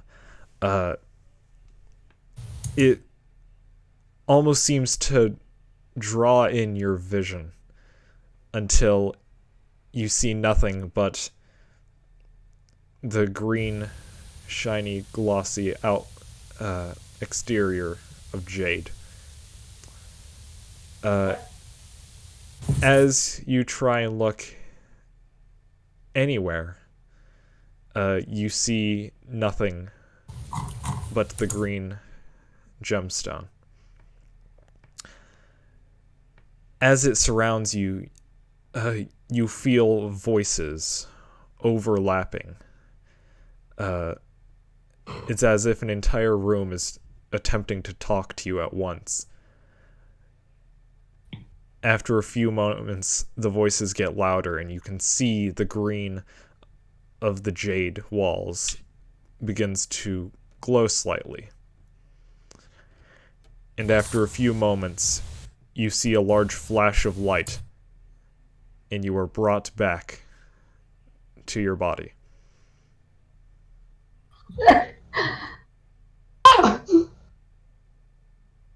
What was that for? And he says that in Elven. He kind of pauses, and he looks around, and he looks at Aya. He's like, what did I do? I can speak in Elven! Wait, you couldn't before? Nope. What just happened? And I imagine they're both speaking Elvish at this point. Yes. Morlock in Elvish goes, what the fuck? You speak Elvish now? Wait, you speak Elvish? Yeah, I speak Elvish. Who else here speaks Elvish? Not me. Raises a hand. There was just really looking puzzled at like the fortune teller. Did the fortune teller just gave you the knowledge to speak Elvish? That should help you fit in and communicate better. And you My God. You see as they say that the fortune teller begins sort of moving their hands in symbols and almost sign language towards Lirum. And Lirum, you understand that as saying, this is how we communicate to stay hidden. Lirum signs back. I understand, and he nods. And, well, he turns to the party and says, well, guys, this is a big ball drop, but I'll join you later. Yoshi, I'm counting on you to watch over me. What? And he turns back to the lady, and he signs, I'll return alone to you. And so Lirum's just gonna dip out of the party to look for his dad. And Emma hop off. Alright, bye. Oh shit. Bye. Shit, okay. What? What? What? Huh? Backstory. And also they literally had to go IRL, so that's why they had Lirum leave for the time being. So what happened to Lirum in front of us? They just walked out? Did they just vanish? They just walked outside. They just left. Oh, okay.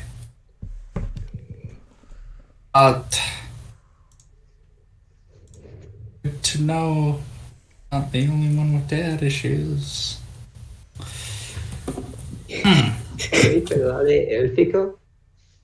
Nani?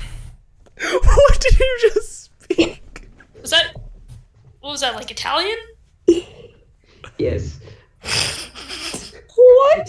42 says in Infernal. You can speak You can speak Elfish.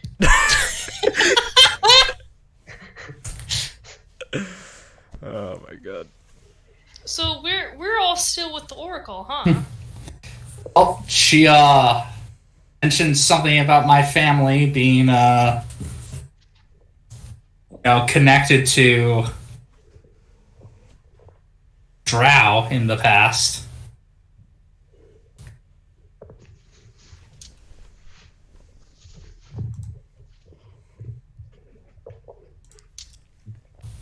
Probably stopped slavers back then.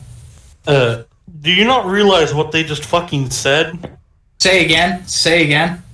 It was Lyram's your older brother! What the fuck? No, What? Okay, I think. What? I no. What?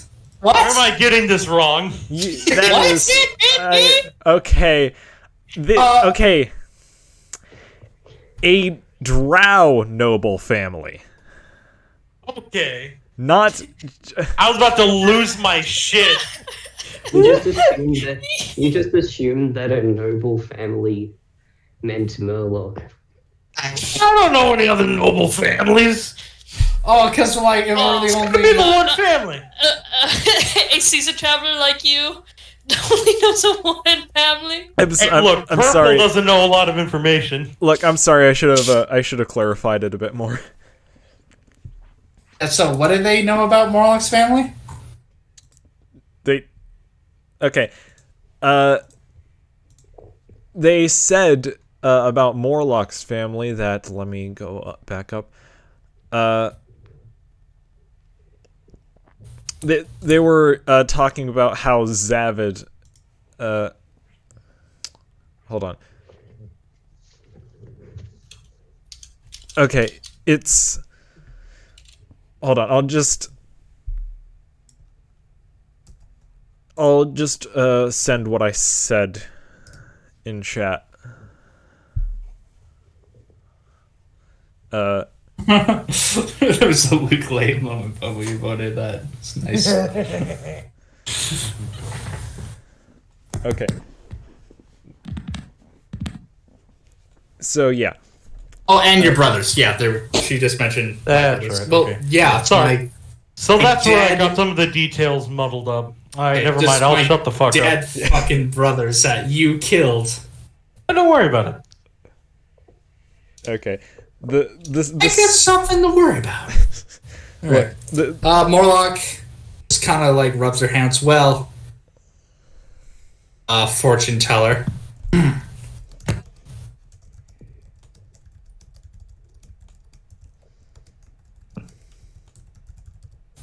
Any other words of wisdom you would like to bestow upon us? I do believe that in recent times your party may become distraught with events that happen on the open seas. What the? Can you give us specifics? Throdnak looks very concerned and starts sweating. Is the Wendigo going to attack us on sea? I'm afraid my vision has not granted me any further details. All right. Oh, but you can grant anxiety. Great. I just wish to give you the advice for you all to prepare yourselves. Oh, Prepare ourselves always for the worst. Cedric, can you believe this? Oh my god. I have a few questions for you, Oracle. What do you seek? 1. How old are you? This again. Old enough Unit to know 42 better. really getting to the good stuff. 2. How many people have you killed? What? is your Dang, he's favorite just color? going. 42 is just going through their checklist of people respect. Yep.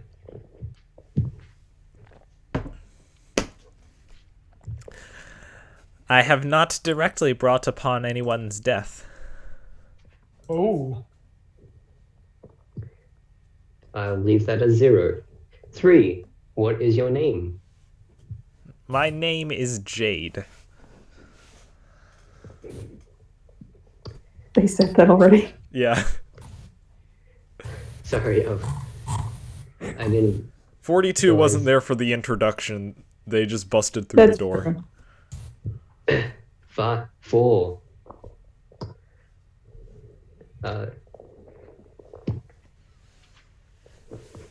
As we do not know your age, I will skip that one. 5. What is your personal opinion on robots in the workforce?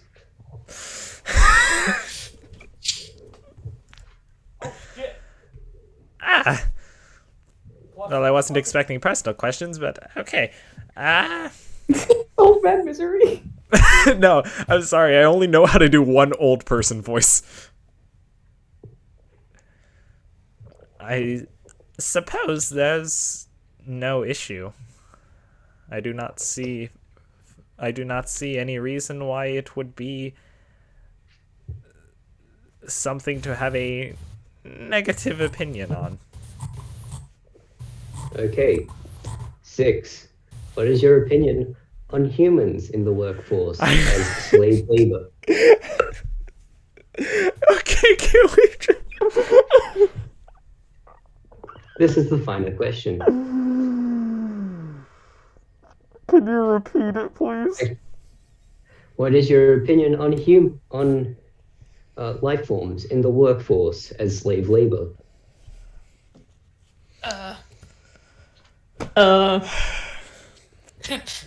Looks at Moki. I believe not that a living being should have to work against one's own will.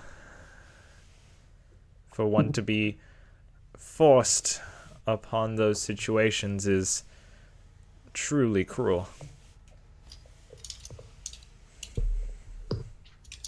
Okay. And final question. Do you wish to join our party and come along with us? Oh. The old woman. The Oracle. Yes. 42. We have. I think she lives here. Adventure is fun. I'm afraid I must stay here and assist those around here who need it. Okay. Good luck then. Good luck on And your 42 business turns ventures. around and leaves. But as he goes out the door, he just makes a coughing sound. Mechanophobe.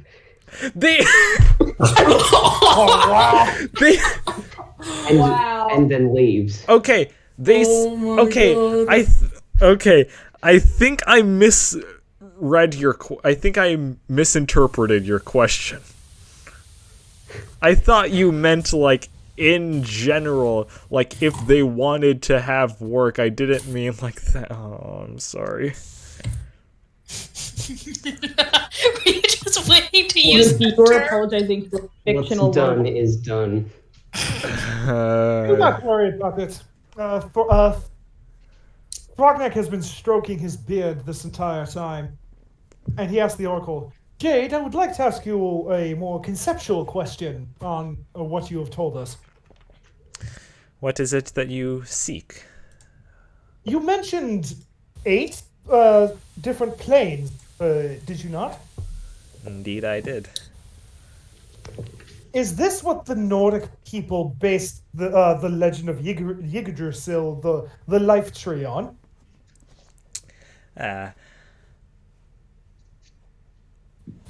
There is. What is Norway? There is confusion when it comes to the conceptualization of gods and the stories of what happened before our era. However, it could be said that in the days of the overlapping, let us say, of the 8 planes, it could be said that the magic intertwining them all could have perhaps formed the Tree of Life. Ah, fascinating. But also, I must wonder, it is curious that apparently there was 8 different planes when the Nords said that there was 9. Do you have any idea where they got another one from? Well, you see, these are just the prime material planes. The main areas where humanoids... Norway knows about the far realms. So, the 8 material planes that I have said are simply only 8 of a wider range. Ah. However, these 8 are currently the most important for your current endeavors. Truly fascinating. Thank you, wise Oracle Jade. I do hope that this has caused some clearing of confusion. Admittedly, I have been just kind of on for the ride, taking it as it comes. But, regardless, thank you. Indeed. I wish you all luck. Thank you.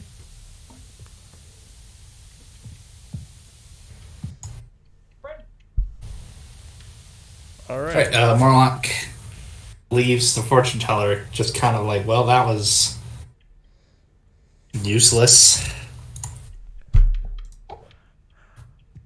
Did she say that out loud, or? Yeah, was it out loud?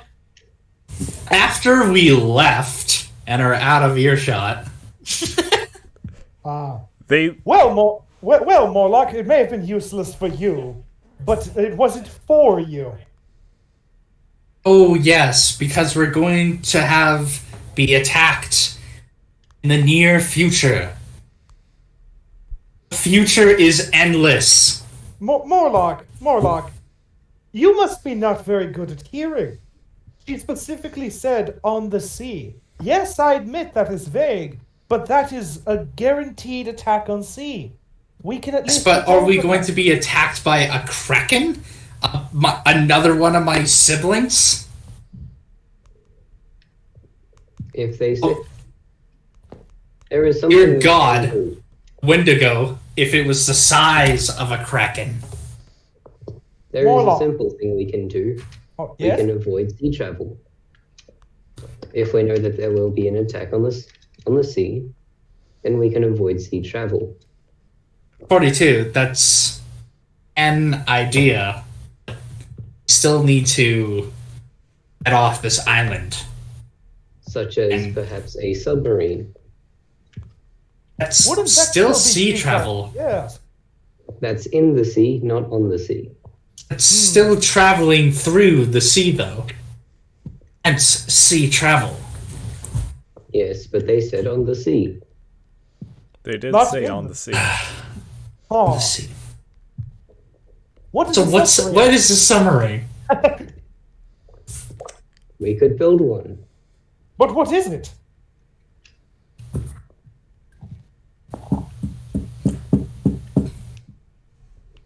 I assume it's some sort of undersea vehicle, but how does that work? Locke shakes her head and goes to look for Davari. It is similar to an airship, but with the buoyancy of water instead.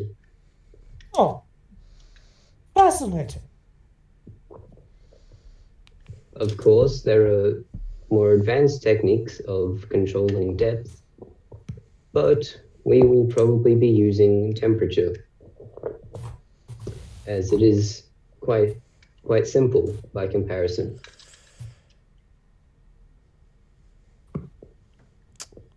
Bargnack nods, understanding. If we're able to build our own submarine, we won't have to pay for a boat ever again. That is true, but where would we get such material? Surely it would require quite a lot of special material. Well, if you treat wood correctly, it can be waterproof enough for a submarine. Oh. I would just And like to. as we will not be going at deep pressures, it wood should suffice.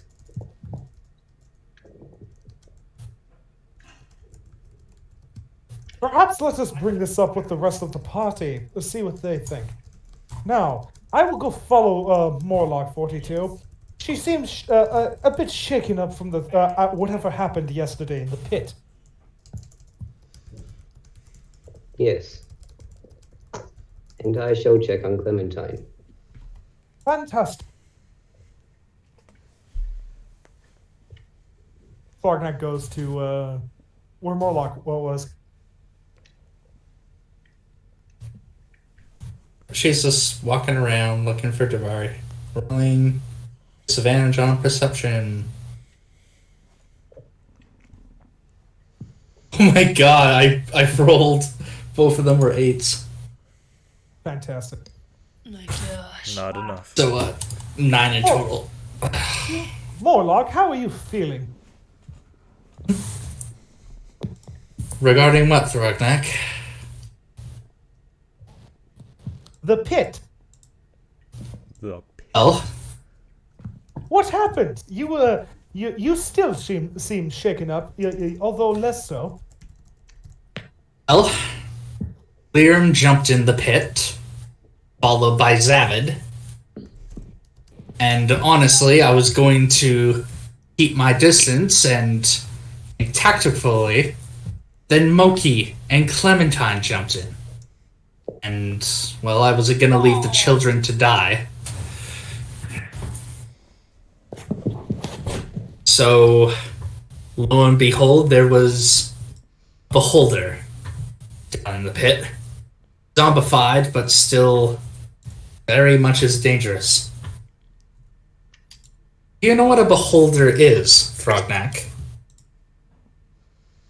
You're looking deflated from the notion that everybody just jumped into the pit. Thrognak comes back to life a bit. I have heard the tales, yes. Evil monstrosities filled with xenophobic hate of any other life form other than them. Well, one tried to exterminate me with its dying breath. And I was hoisting up Clementine and Zavid from the pit. Morlaka pauses and just thinks over her death experience. It was the first time I've almost died that wasn't in my control, Thrognak.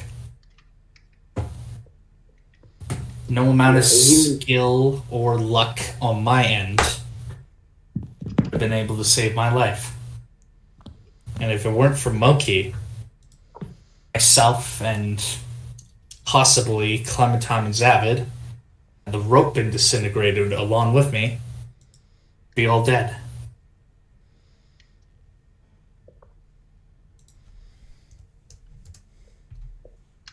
Thrognak is speech. What do you him? Well, he kind of looks off, strokes his beard again, takes a big deep breath, just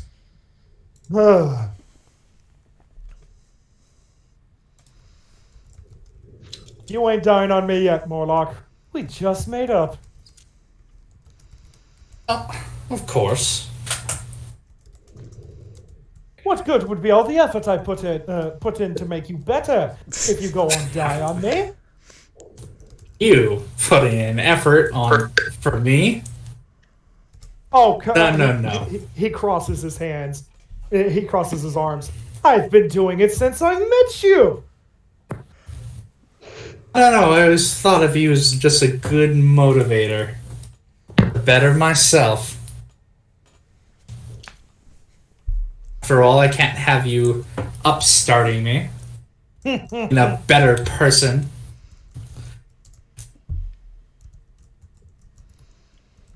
Now you're starting to get it.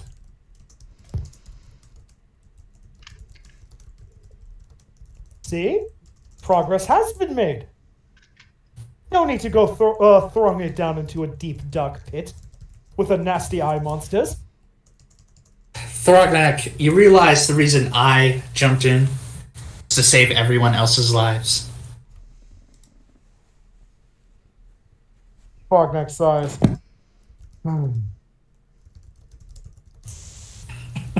It's a joke, Morlock.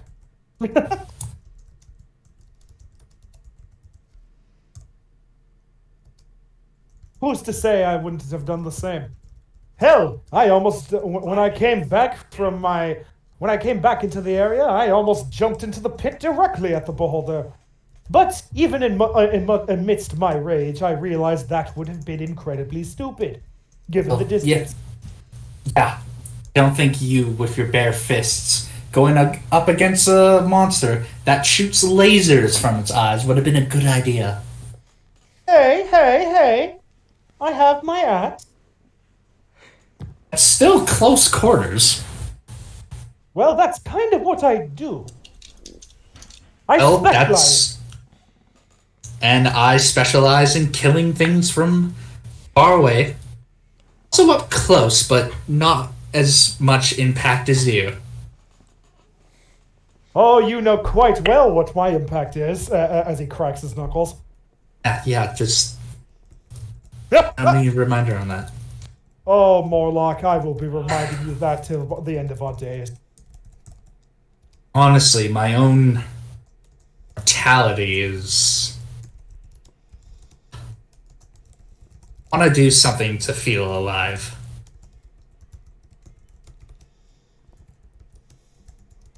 Borgneck is smiling.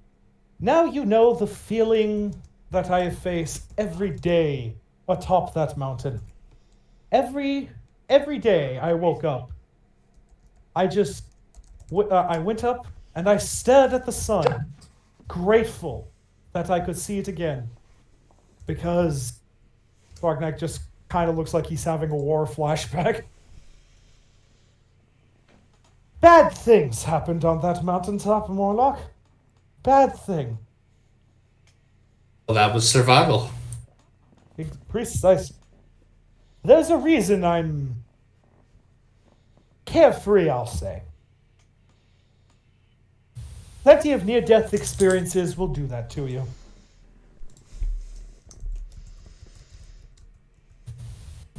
Fair enough. Now, let us go find Davari. Maybe she's waiting for us to get out of here. Or maybe she's at a bar somewhere. Knowing her, she is most likely at a tavern enjoying some fine.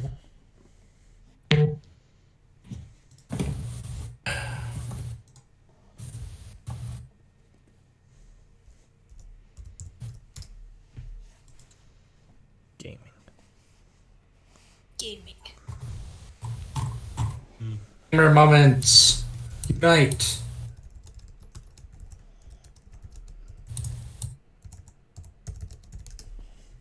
Alright. Davari is currently messaging their discovery to the party once more, so.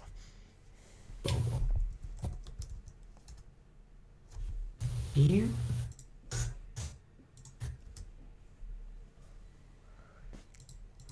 Gaming. Gaming.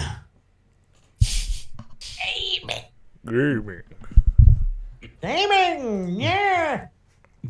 These are vastly different gamings. Bury the platypus. Gaming. Bury the platypus. Hey, gaming. Gaming! Gaming?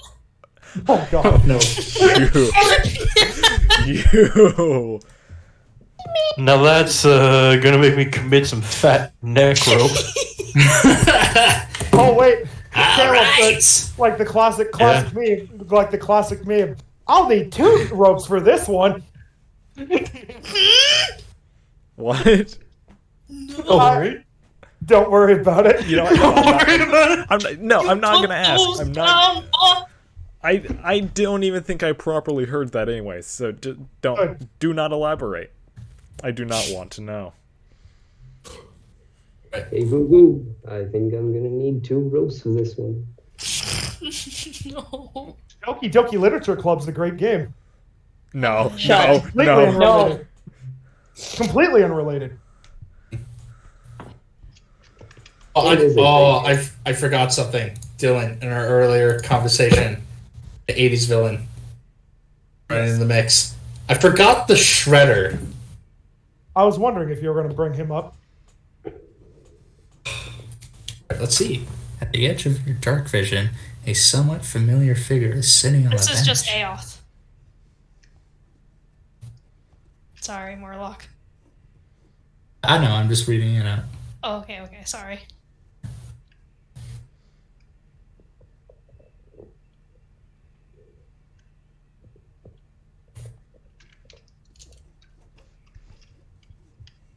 And to answer your question, Tyson, OG Shredder's a freaking chump. Yeah, he is. Tyson, he got defeated once by the turtles just flipping the lights off. Okay, that officially makes him more of a chump than Cobra Commander. Oh, by a lot. Shredder Nice. has a better voice, but Cobra Commander is more of a sniveling dolt. Mm-hmm. Also, that being I said- wouldn't want to be. I would. This is an odd thing to say, like considering how we rank their villains. I would rather want to be in a room with Skeletor and even Megatron, than Cobra Commander.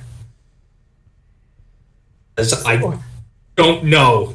I probably wouldn't come out alive with DC.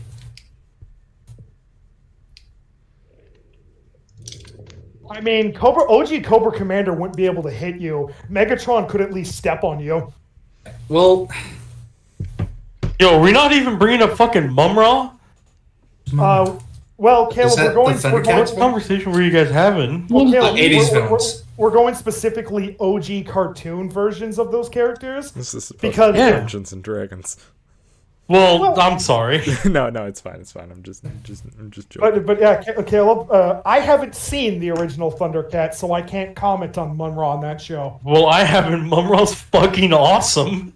He is. I love Mumra, but like, that's me going based off of the reboot. Yeah, I've seen old Mumra, and he's still badass. Design-wise, Mumra's my favorite. Yes, easy. But like, as an actual villain to take seriously, it's Megatron. Yeah. Simple, the movie. Oh yeah. Man, I'm so pissed. I can only do Caleb, this. Caleb, Yeah. that movie, don't spoil because some people haven't seen it. And don't... Really? Caleb, some people don't know what the famous thing is about that movie, so please Oh don't spoil my it. god. So don't worry about it. So, D&D, am I right? I want to talk to Clementine. What? I want to talk to Clementine if they're around. Yeah, Clementine would be just kind of standing there, I guess, outside of the Oracle place. Hey, kid. Oh, hey, Moloch. Okay. Lost you there. I know. Yep. Sorry about almost getting you killed. Oh, no. None of that. Did the best he could. The holder almost got me, too. I just wish I did better. My parents always pushed me to be better than my best. And I guess that stuck with me, even after I left. And I thought I was doing better, especially with you guys. But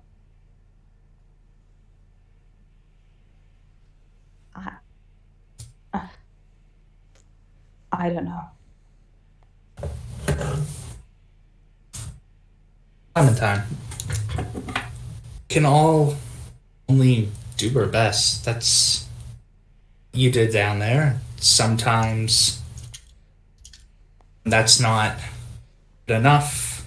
Rely on luck to pull ourselves out, or even better, shoulders of a friend to help support you.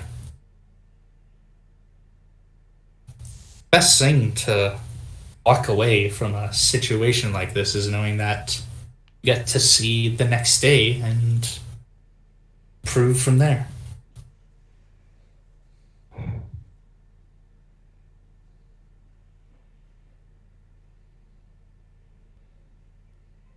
Just don't know where I'm supposed to go. Or what I'm supposed to do.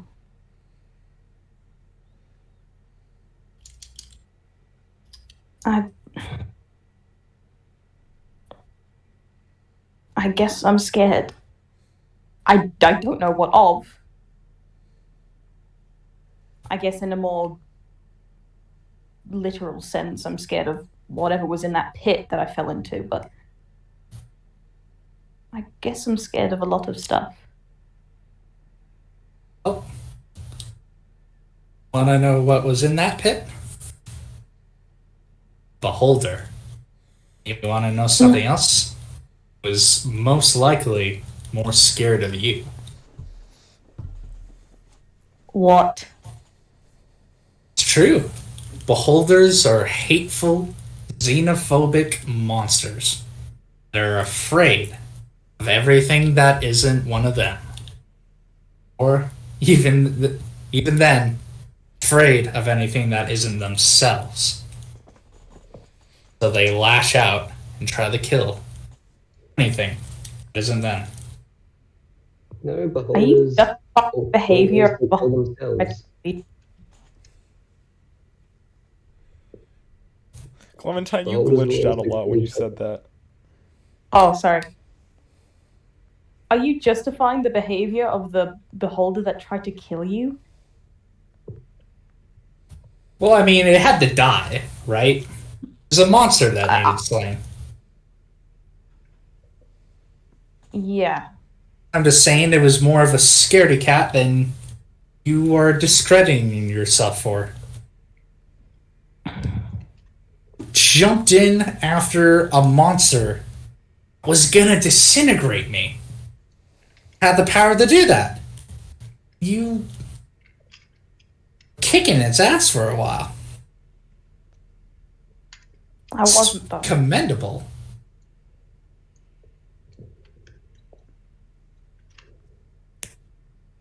I don't know if I'm good for anything, but if I leave you guys, then I don't know where to go. I have no one. Go ahead. Sorry. Well, no. Finish your thought. I have nowhere else to go. I have no one else to turn to. And I think I don't want to be a burden on you guys, but what am I supposed to do, Morlock? Clementine. She gives Clementine a hug.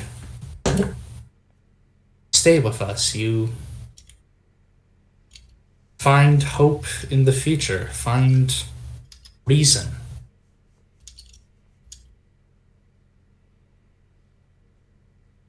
Seeing as Thrognak is also,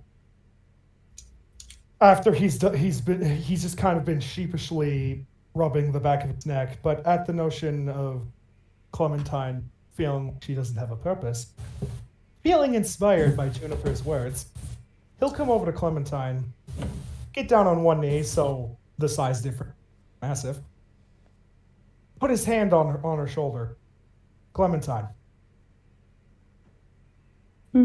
Every single one of us has a purpose in this party. It doesn't matter if we fail or lack in one area. We all excel at something, all right? Every single one of us fills a role here. Do you know anybody else in this party that could turn into a massive bug? Probably Moki. Yeah, but you don't. he doesn't look as good doing it. Thorgnat kind of flinches a little at Moki's name. Moki, so far, can only do fire magic. I don't know about you, but I think bugs are kind of weak to fire. He could turn into a big stone golem, but that's fun. Hold on, I need to look up Pokemon type matchups. Oh, god damn it. God. Sketch. Bug type is weaker than fire. Is weak to fire type. Yeah, that's yep. Good lord. Sorry. But yes, do not worry, Clementine. We need you in this pod. And he kind of darts his look away from her. I'm sorry about throwing you wrong the other day. Clementine starts to smile and just... It was quite funny. Thorgnag gets another big stupid grin on his face. It shouldn't be that as funny as it was. I'm glad we can laugh about this now.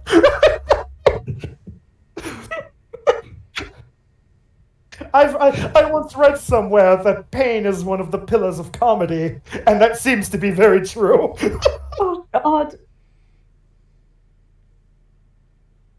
Oh! Oh, Thorgnag just wipes the tear from his eye. God. I have the worst luck at throwing tieflings, don't I? Oh, I think it has something due to my terrible luck with climbing. Don't you remember climbing the first time I met you? I threw Liram up into the tavern ceiling. That was a very strange occurrence. I remember being scared out of my mind. I mean, if I was in your shoes, I would too. A large, strange bear man just threw the person you were talking to up into a roof. This is Not to mention, before... I barely knew any of you. Yes. More like this is before we met you.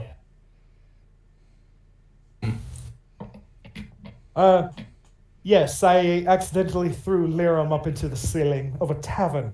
I bet if we went back, I bet if we went back to that tavern, the marks of his holes made would still be there. Ha! You should definitely go there sometime. I tried to throw him up onto my back, but I had too much force in my arm. That's what you were trying to do? I thought you were just trying to throw him.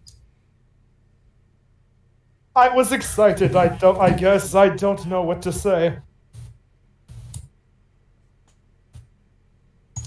But I must say that the throwing tieflings luck isn't quite as absolute as I threw all of you across in the facility. Remember, across that one room.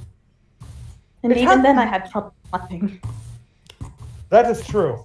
From now on, just climb onto my back when stuff like that happens. Agreed. See, you can sit in the backpack Cedric sits in. How tall is Cedric? Oh god, wasn't he like 5 feet? I'm pretty sure. Oh, okay. How big is Thrognak's fucking backpack? Yeah, Big. 5'3". Cedric's 5'3". Fuck, okay. I was worried that Clementine would be taller than Cedric. She's shorter. And Thrognak, at that motion, just like takes off the backpack and says, "Here, see? Plenty of room." It worries me that I'm the same size as the sheep person. Thrognak notices that that she's actually smaller, and he goes, yes. Thank you, Thrognak. The inside And of the thank back. you, Morlock. Sorry. The inside of the backpack is just like completely lined with like shedded sheep fur. This is the first time Thrognak notices that. Damn it, Cedric! Where is he? Stop getting! Cedric's just like a few feet away. Cedric, when did you get here? I've been here. Cedric, I have spent my entire life trying to hone my senses on one of the most dangerous environments on the face of this planet. I have hunted deer and bear and rabbits for days on end. How the hell do you get out of my perception? Cedric He's is not. just. Cedric He's just not like, angry. He's just confused. Cedric awkwardly just looks around. Sometimes God forgets I exist. God damn it! Nice fourth wall break. Thrognak whips out the stone of far speech, calls Yoshi. Yoshi, Yeah. how do you forget the sheep? I don't know, man. How could you forget the chef of the party? I don't look, man. Sometimes I just don't know when a good point to put him in is, so he just sort of sits in limbo. This is too. There's two. No. Thrognak looks kind of satisfied that it's not the lack of his own abilities doing that. And it's just God's will. I feel better about that, Yoshi. I was kind of going crazy. Worrying. He was just showing up. I don't know how he did it. And you explained it wonderfully. We are going to make an extra special sacrifice for you. I guess you Please calling don't God sacrifice is a someone. Deus Ex Machina. Wait, what sort of machina? Deus Ex Machina. Ah, yes. You calling God with the stone of far speech. God from the machine.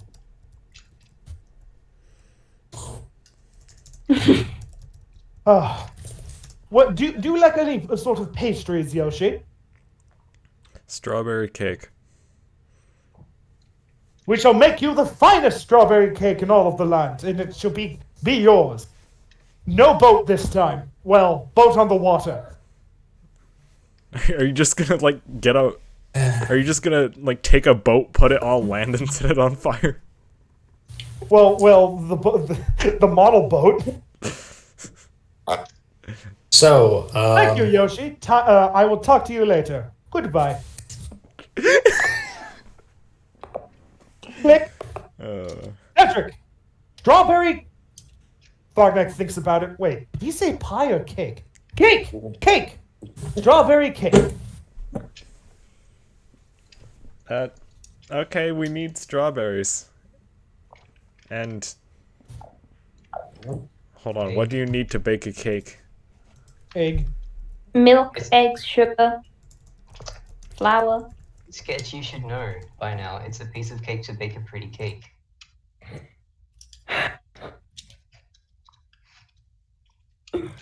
Please, no.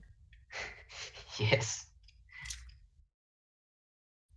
Oh Oh no. Oh, Look what you've done. wow. That. Oh. Now, shall we get on with it? Died. So Lirim is out looking for his dad in the Underdark. Yes. So we can't leave the Underdark until he finds his dad.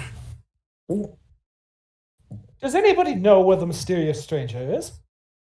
Zavid. His name's Zavid. Oh, that's what we're calling him now? That's the name we've concluded to give him. Oh. But do we And know where- no, Oh. don't. Just left, forgetting what he wanted for Juniper. We must find him, and hopefully Davari has been found. Well, I'm gonna probably won't be able to get it down here with locals, but I'm gonna search for some R&R. Yes.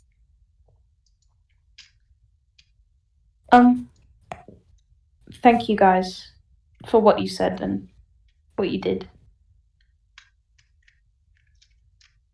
Of course. Anytime, Clem. He just kind of ruffles her hair a bit. Clementine hugs both of them. They hug her back.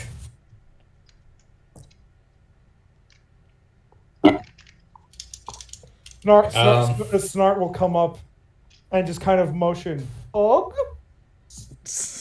Clementine hugs Snart. Snart looks very happy. Fuck yeah.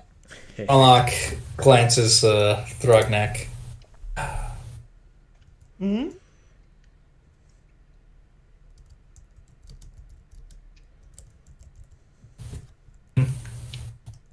Ever, your brother likes to hog our spotlight?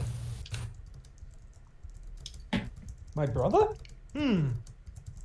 Honestly, most of the time he kind of takes a similar position that Cedric does. Just kind of off in that limbo that Yoshi was talking Stop about. metagaming.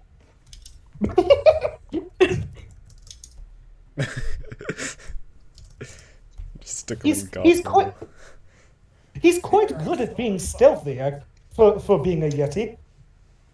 But Snart just kind of shoots him a look.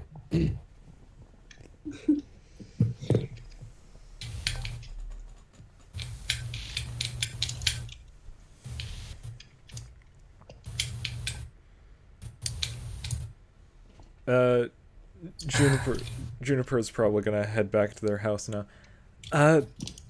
Well, I'm going to head back. You all, I guess you all know where to find me if you need me. If you guys are going to leave the island soon, come by and say bye, please, maybe. And Juniper yeah, sure, yeah. starts walking off. Will do, Juniper. All right. Of course. All of you keep yourself safe, okay? Will do. And We'll try. When she's like a good 5 minutes away, more like turns to the party and she's like, she lives a good hour walk away. like two seconds, like as they start walking off, they like realize something and start walking back. Oh, right, before I forget, Juniper reaches into her pocket and pulls out a tarantula. Here, for you. And she hands it to Clementine.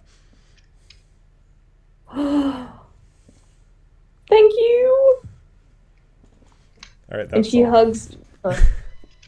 Okay. No one could have given me a bug before. Juniper hugs you back. Well, no, but I did help you with those bees. That's true. Juniper, would you like somebody to walk with you? Snart would gladly do so. Yeah, sure, why not? Go ahead, Snot. Follow Juniper. Snart just shrugs and follows her. Okay, I'd just like to say, Juniper can speak with animals without having to use spell slots. So they just know what animals are saying at all times. So they can understand Start. Ah, perfect. They will have lovely talks of various keys. Your brother is very well spoken. Fognak realizes that she can hear him well. Oh, you can understand him too. What a pleasant surprise. Yes, it's yeah, it's something I picked up on. Okay, I'm gonna go now. And they start walking off. Alright. So, I'll leave you guys to it.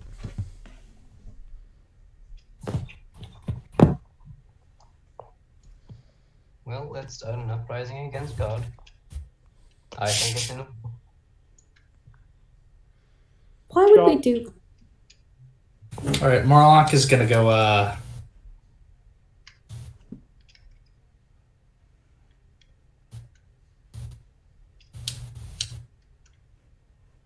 she's gonna go to a bar and do some drinking.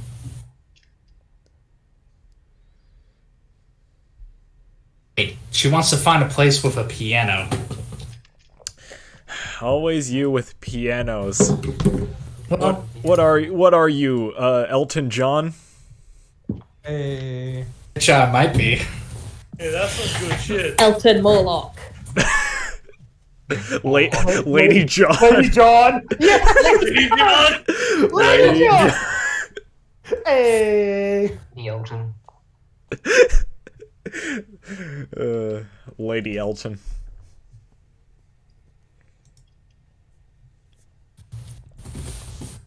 To the tavern. Okay. Yeah, sure. Go. We can, Sure. You can go to a tavern. There's a piano.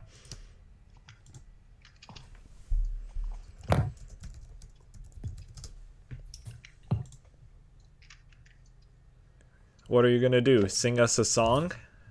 Huh? You're the piano. Piano man? No. Are you gonna sing us a song tonight? Right. Don't Is get that killed. Morlock is gonna look to some of the drow patrons. Piano man. Gives a wink. Piano man. Time to best perform to see what kind of song I'm playing. Cause we're all in the mood for a melody. At 12, so I'm not gonna do a meme song, but I'm just gonna do something. Okay. I'm trying to think, because if I played an Elton John song for real and groovy, that might be No. copyrighted. So anyway, play Wonderwall. What's Wonderwall? Oh, You know what I just realized? Morlock's like that one guy at the party that brings their guitar. Like, their acoustic guitar to parties. except she doesn't know what Wonderwall is. Somehow. She brings a guitar to a party, but doesn't know what Wonderwall is. Okay, let's. She hears someone from the crowd ask to play Wonderwall. See what Wonderwall is. Oh, fucking god. Is it I copyrighted? don't know. It's the piano version. Who cares? It's free license. It's their use.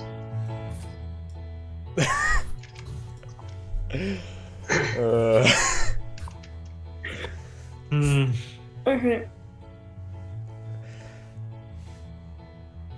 Wagnak will go to order a drink, but also motion towards Clementine. Don't ever drink. It is a bad habit. And I don't believe then he anybody. drinks a bill. Everybody feels that the way I do about you now. Please stop. How critical that is. And all the roads we have to walk. Oh my fucking god. I wish I could kick you from the call.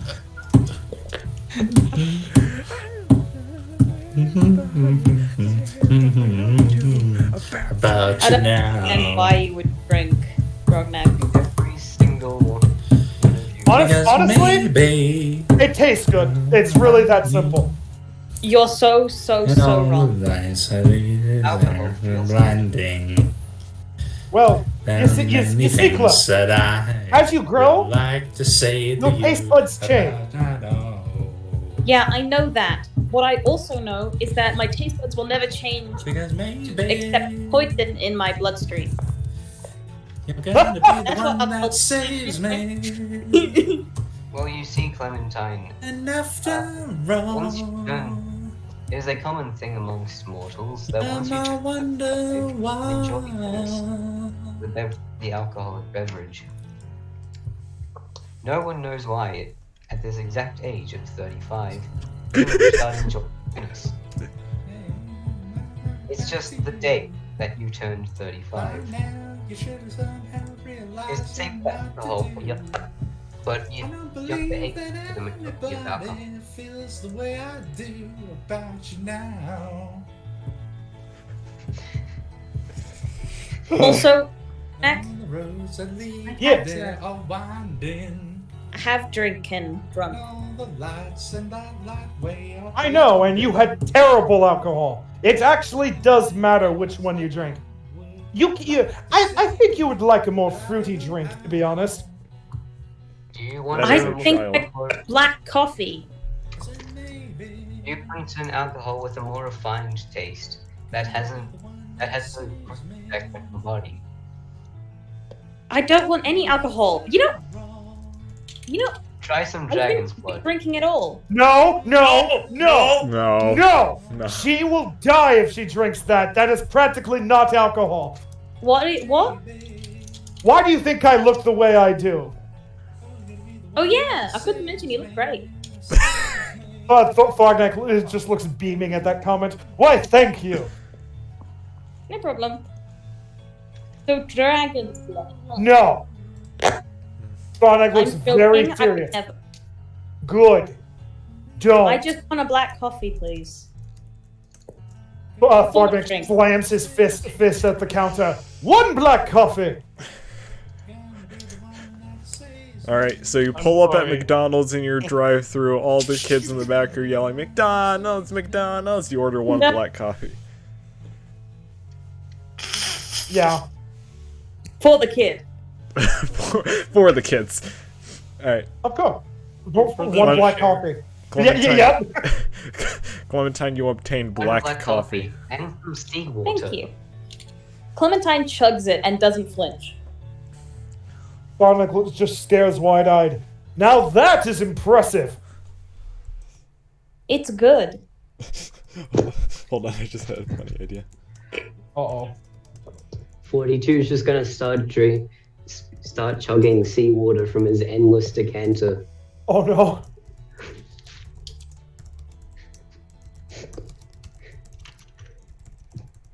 He doesn't stop, by the way. and he's gonna wake up 3 hours later. Okay. Next time we get 42 on a boat, I'm just gonna disable their feet. Turn They'll them off. tell school. My not allowed legs to may go into have the ocean. burned off, but that doesn't stop me from poisoning myself. And he continues to drink water. Okay. To drink water. So, should we just like time skip to the next day? Or, Unless you guys have more. I mean, it's kind of gonna be tough without Liam here looking for their dad. Yeah, we kind of need Lyra. About to say. Yeah, So let's but just do shenanigans. Liram said that they're fine if we leave the island any- this session. How did people feel in the bar for that first song? Terrible. Ooh, you stink! Roll a performance to see how the people like it. Cool. Please get a one. Please get a one. Please get a one. Natural 1. Natural one. Natural one. Natural one. It's gonna be a 6. Good enough. Close enough. I watched you roll 2. I literally watched you roll 2 in the D&D Beyond. The second roll was a 1. Yes, but the first one was a 6. Yeah, that's still not a lot better. Cue the SpongeBob clip. Boo! You stink! Oh, brother, this guy stinks! Yeah! Why are we all bullying Morlock? That's just Because one. they played, That's just the because point they of our played campaign. Wonderwall. The entire Because they played campaign's objective. Wonderwall. Oh, the entire campaign's secret objective is just to bully Morlock. No. Credit is due. Didn't you sing the entire song? I did once I realized what song it was. Yeah. You do know Wonderwall. Plot twist. Oh my god. You're a phony! You're a phony! So how loud and obnoxious are you guys being in this fucking bar? Chug, chug, chug, chug, chug. Let's roll to see how loud. That's an Clementine 18. is fucking all of the coffee. Jesus. Well, that's 18 decibels, which isn't that loud. That's not what I... No, man, it's in units of 10, so it's 180 decibels. Jesus. Oh, that's louder than a race car. Yeah, vroom! Oh no. Oh, you want obnoxious? Morlock Nope. cracks her Oh, that's fingers hell. over the piano. Morlock plays Rick Astley's Never Gonna Give You Up. Fucking bass boosting it. Oh no, I see what you just I'm put in. already headache. I need to leave. In God real damn life, it. or... Yeah, boy! Yeah, coming the day, the motherfucking day, yeah. Clementine, do you have a headache in real life, or... Freedom is Yeah. the only Okay. way, yeah, terrorist, your game I'm like, is free. I think. Cause now you have to Okay. answer to Morlock, fuck yeah. Alright. God damn it. America! I'm just waiting, like, What are you gonna do when we come for you now? It's a dream I'm just we'll waiting for you to share. put. It's the hope for tomorrow. Fuck yeah. I'm kind of waiting until one just puts a ear rape through the bar. Holy shit. No. Oh my god. Don't tempt me. I'm looking out the window of my room in real life. And it's dark outside, right? And you can barely see anything. And I see two glowing eyes from the corner of the window. I'm terrified. Shia LaBeouf. It's my fucking cat. He's on my windowsill. Yo! He wants in. I What's it? want in. Keep the devil spawn outside. Keep that rat outside. Ken has.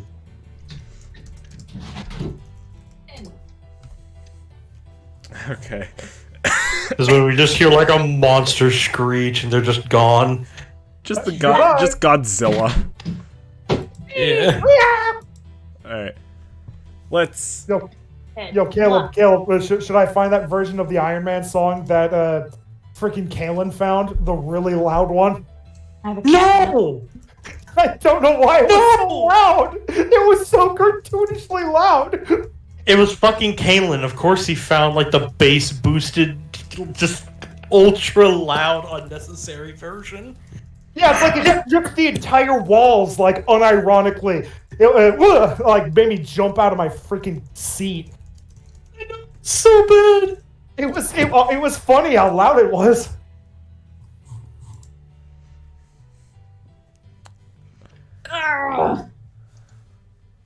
Alright. Got a migraine. We can't go until Liram finds her dad. Literally, I literally DM'd Chelsea. They said that it's fine if we leave the island without them. What?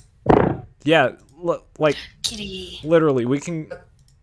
Dude, don't Party? worry, there's enough, like, there's enough magical, like, just pure, just random stuff. We can Come on. Come on. Come on. Come on. Didn't Aoth also get a note saying that Lyram would be okay? Yeah. Yeah. Plus, she mentioned that like before she dipped. Yeah, you can literally talk to them through me. I can like relay it. Lyram's gonna be fine. You guys can leave. Worst comes to worst, old man Misery can just show up and just like throw Lyram back at the party. Or alternatively, we just see a giant hand and it's God Yoshi flicking him at us. I said we go fight the Omega Wendigo Kraken. Yeah. I'm ready to throw hands. Yo, Elite Wendigo, let's go! Alright. Okay, you all sleep. It's the next day. Move it. I swear, Did Morlock win over any drow?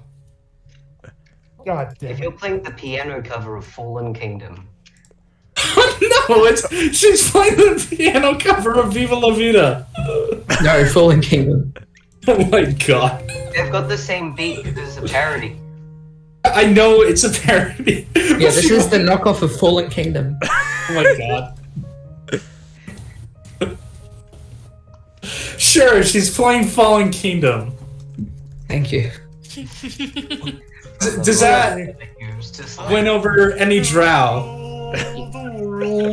Yeah, sure. Let's find out. Let's find out. If Fallen Kingdom does not win over anyone with a natural one. Alright, so she's about to play La Vida, but then one of the party members is like, no. Play Fallen Kingdom.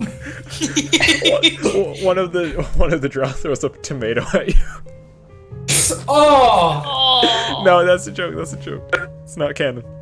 Okay, because if it was, we would have had a bar fight on our hands. Yeah, no, please. Okay. I gotta go. Okay, bye. I have a big headache. Okay. This was very fun. I shall see you all later. We'll catch you up on what happens later. Your headache Bye. gets better. Yeah. Please do. Bye. Bye-bye.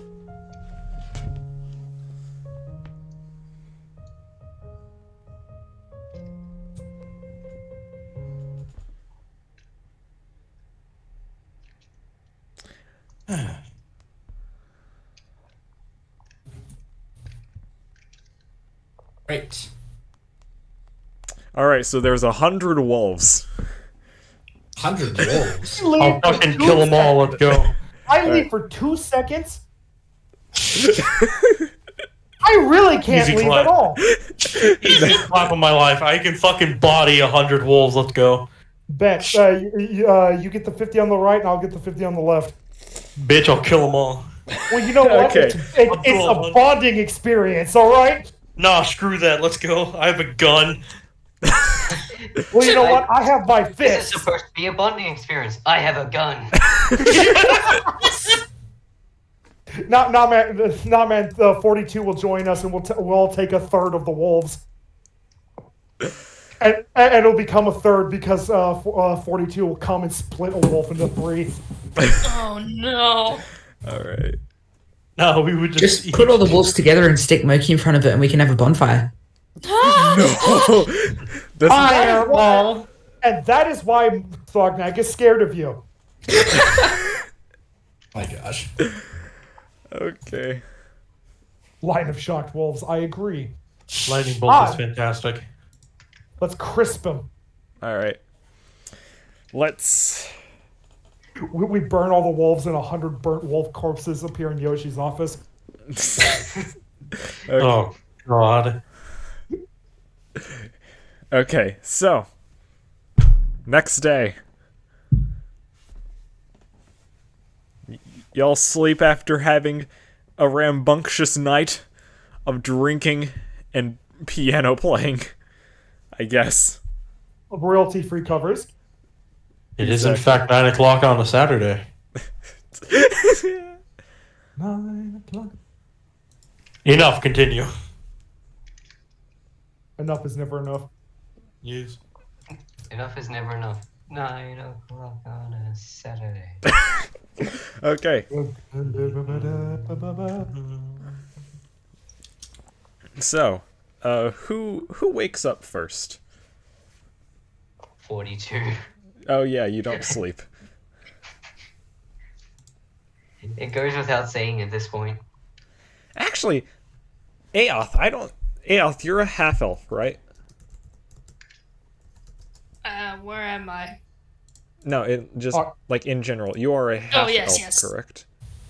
Indeed. You really do. I'm.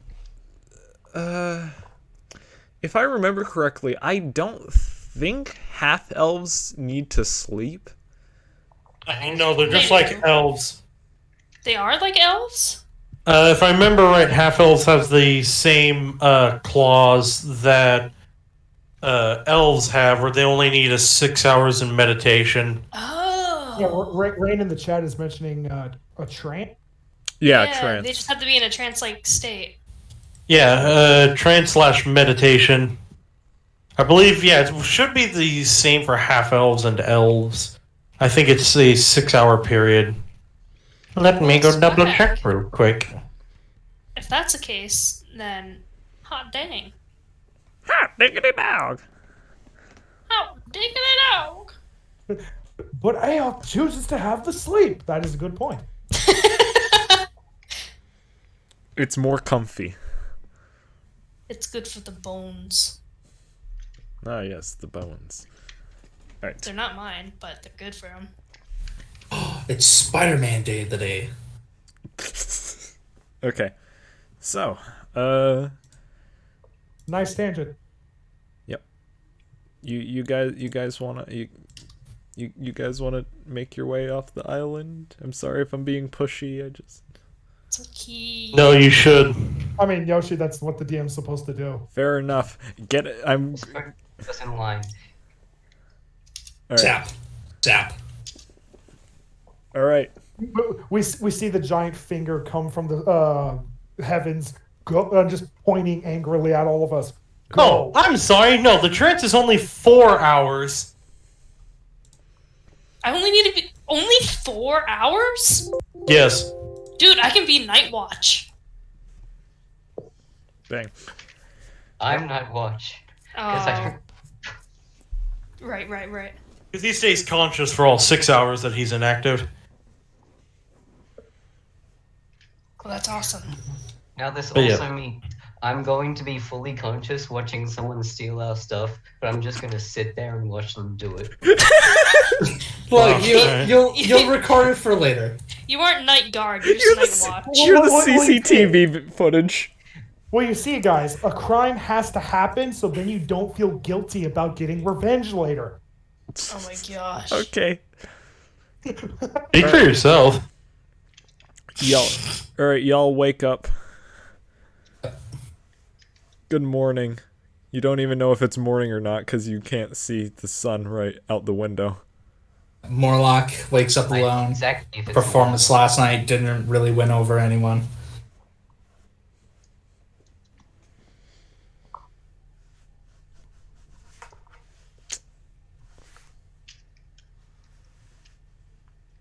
Okay. Maybe killing something on the high sea will make me feel better. Knew you were so violent. Time for Morlock to slay the Kraken. All by herself. We Let's do slay the not Kraken. want to fight the Kraken at 7th level. No, don't, no. Okay, can I at least kill Bruce the Shark? Yeah, Great Shark should only be like, I think a CR5, but no, don't fight the Kraken at 7th level, please, for the love of God. I'll leave you to die. My party had to fight a dragon turtle at level 6. Yeah, Dragon Turtle is a low level. It is? Look how that, it's Yeah. like a fucking giant! It's a No, fucking compared to the- diamond! Just because it's compared big. to the... Yeah, just because it's big doesn't mean it's, like, tough. What we're saying is Gamera's a little bitch. What we're saying is the Dragon Turtle in the base book is only like a CR, like, I want to say like 6 or 7. Wow, that... Really?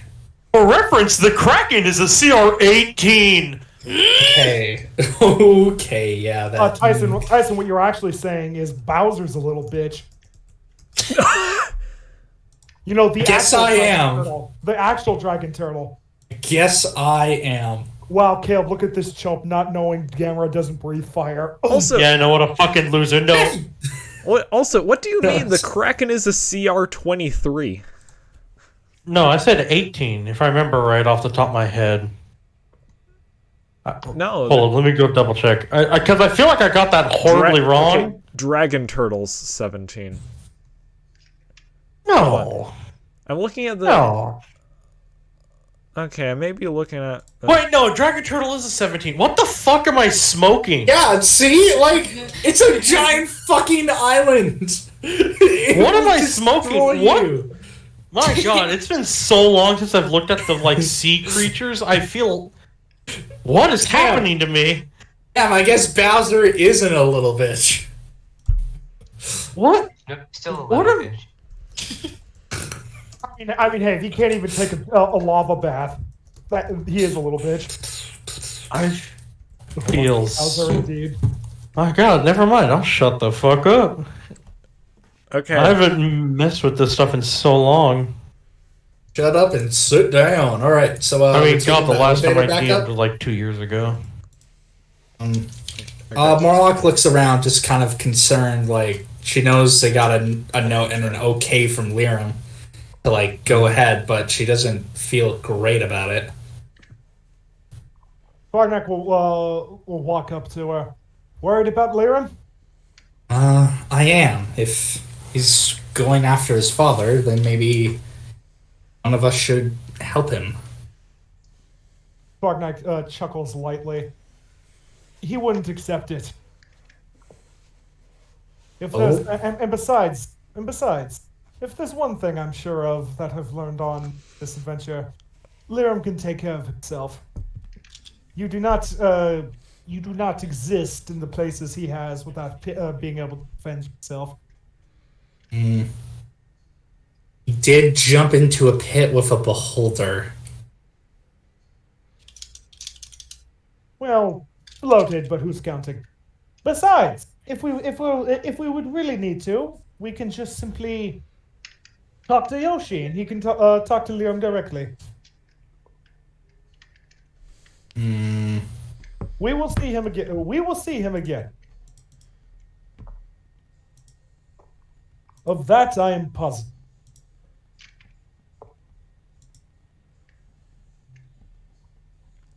Morlock begrudgingly gets on the top.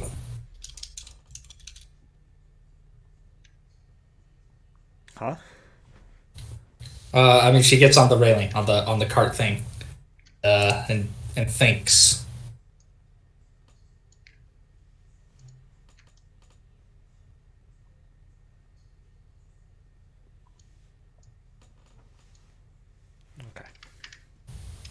Is Zavin with us I don't know. right now? Or okay. I don't. You haven't seen him for the past couple days.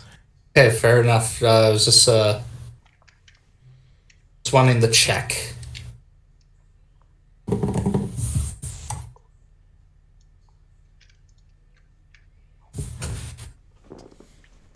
Seems we have a couple of party members to find. We had them go to the hotel, or back to the inn. Yeah. We just All had to roleplay past the point, and then we're roleplaying in the past right now. Okay. Gotcha. Jeez. We should probably find Zavid before we leave. Well,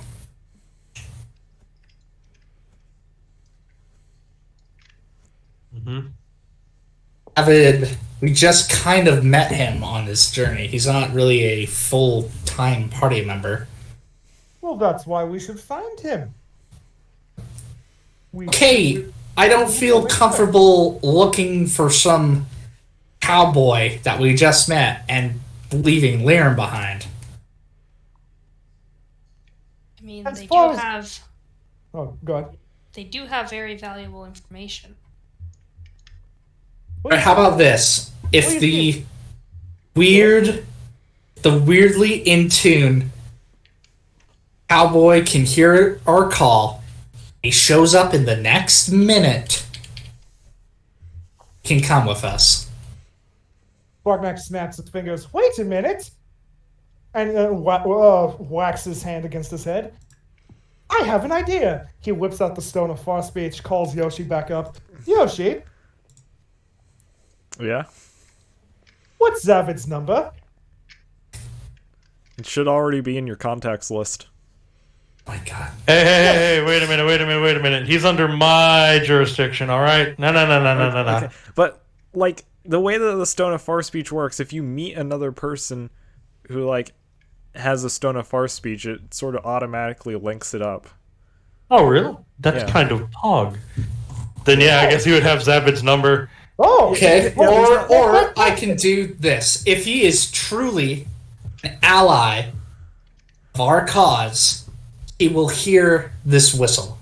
Thank you, thank you, Morlock thank you, Yoshi. takes out the whistle that can only be heard by allies and gives it a loud blow. Everyone else, sorry, you're probably going to be covering your ears because she's this close to you. She blows into the whistle. Cedric 42 busts times. down the door of his room. Who did that? Yeah, where are you blowing this whistle? Outside, near the gondola. Oh, near the gondola? Well, while you're having this conversation, because I've rolled way too fucking high on a stealth check and I checked all of your passive perceptions, none of you have noticed that Zavid just been standing at the fucking gondola waiting for the past day. As he blowed, he just goes, no need to be blowing that damn whistle. As he look over and he's just standing at the entrance to the fucking gondola. Holy Zeus! Fantastic! What the hell's taking y'all so damn long? And also, Throgneck gives Morlock a very smug look, like, yes, Alright, fine. David, I don't know if you want to join us free or if we have to hire you. Would you like to come with us on our quest to track down the rest of the power orbs? That's a mighty fine offer. I was planning to do some traveling myself, but been a while since I last ran with a posse. Actually, I can't remember the last time I truly did. Well, if I'll be honest, your little fox friend over here got me a little intrigued, and I was about to head my way up to his homeland.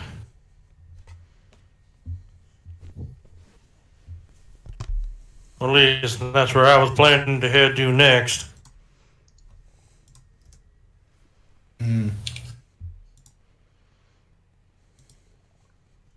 Haven't mapped out that region quite yet. What part of the map is Morlock. it? Is it More like you got slapped. Morlock, you got hit on the slap? Okay. Ah!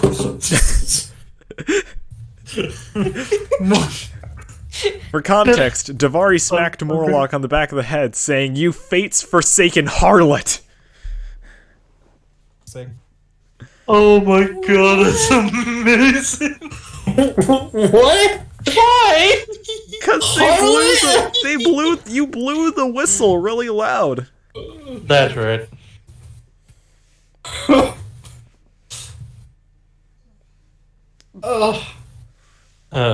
Also, if I remember right, that island was the one in the top left of the map. Yes. Yeah, that's right. Top left, bunch of trees.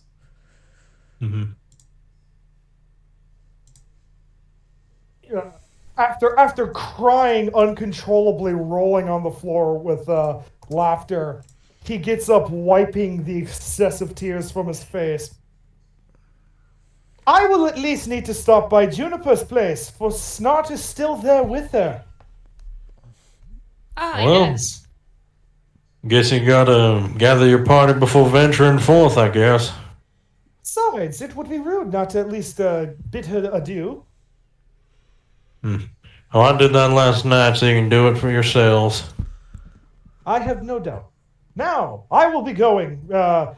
Morlock, are you done rubbing that welt the bar gave you? Would you like to come with?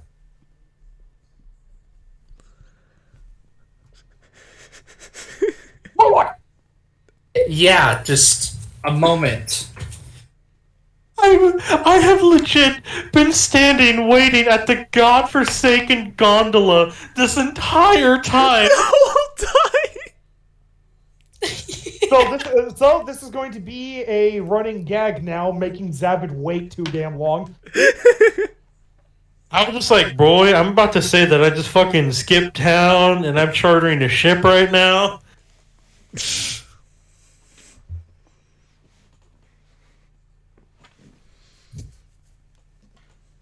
Please, would anybody else like to go bid Juniper farewell? I'd like to say my thanks to them. Cedric follows. Cedric, it has been a while. Shall you ride in my backpack like old times? Okay. Thrognak, about to throw him into the backpack, remembers how it was with Lyram, and gently puts him in his backpack. Gently set down sheep. Dylan, are you telling me that... You telling me Thrognak was about to dunk him into the backpack like how Shannon dunks out trash? Right? Yeah. Thrognak was about to aggressively dunk Cedric into the backpack. That is a joke specifically for Dylan. Please continue. Yes. I mean, Yoshi, you have the first drawing of Thrognak, remember? I do have the first drawing of Thrognak. I think. Oh, you sent him the picture that was made on your character sheet?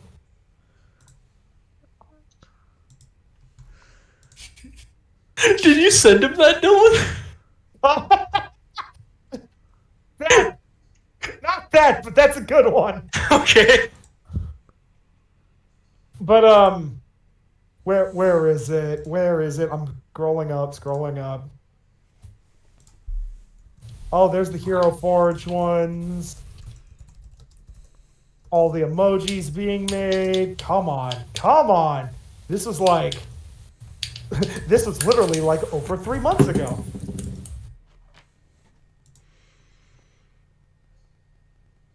Come on. Dang it, people making art. There's so much. There's so much. Wait, almost.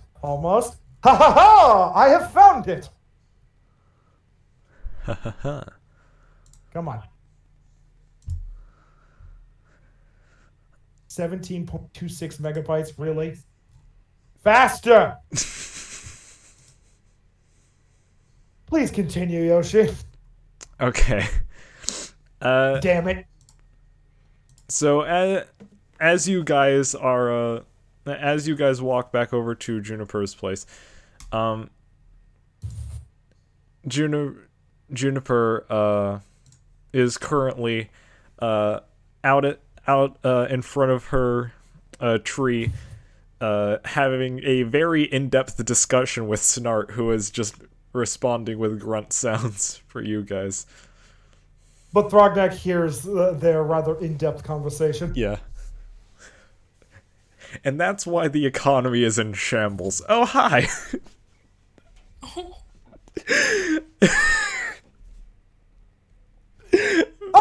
I am so glad you two got along. I've hit it off quite well. Is this about economics, I heard?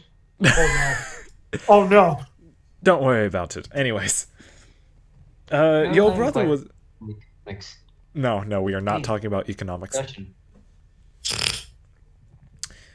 Your brother is, Your brother is a very intelligent person. I honestly did not expect it from the looks, but we had a very, very insightful conversation. I am so glad he could provide. Also, Yes. Also, he ate like 5 cans of beans. Bogdan's face just completely falls, and just the color leaves his face completely. Oh no.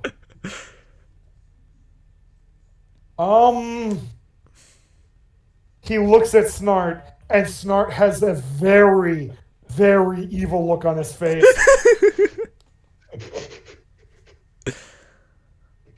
Snart? Thognek is just is like holding his hands up and backing away from him. Please don't. Please don't. And Snart just stands up and approaches Thrognak and starts pounding on his gut, preparing for what's to come. You've heard of it's a snart bomb, fart bomb. Yes. It's a fart-powered boat. Plot twist: this entire time was just Snart powering the boat. That was his plan. The amount of methane. The thing that the Oracle was telling you to prepare for was the Snart fart. The fart. The snuff fart. But oh, sorry. You go ahead. Thognek just kind of turns to Juniper. You were saying?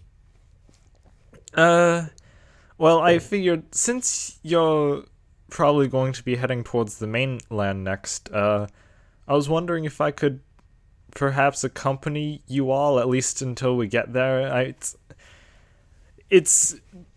I'm going to be honest, it's been a while since I've really talked to anyone. So, if it's not too much trouble. Thognek looks very happy. But of course!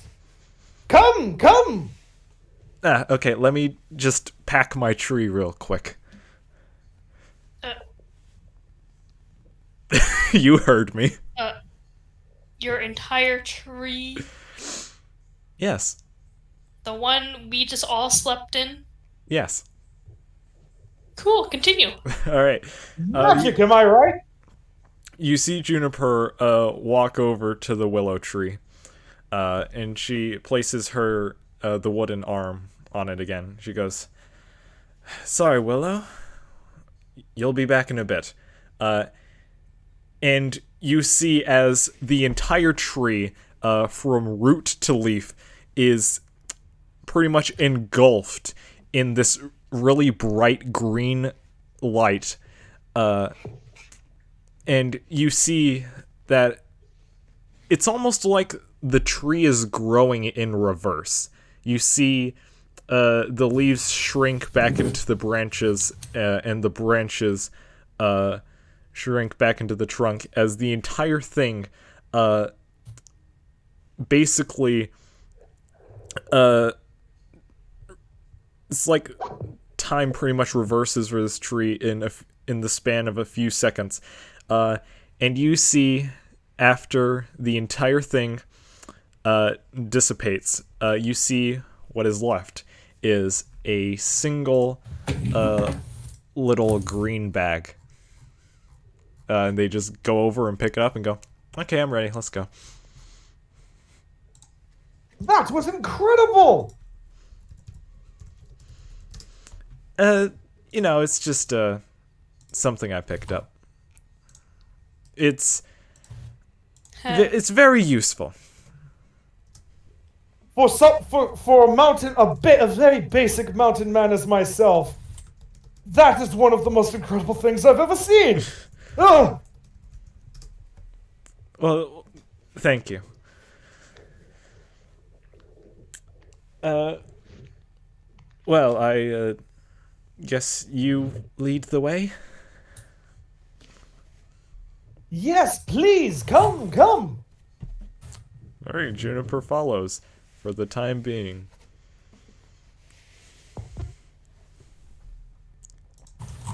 All right, y'all get back to the gondola. Well, y'all ready to head out? Yeah. Yes. Rock gets on the gondola and just takes a seat.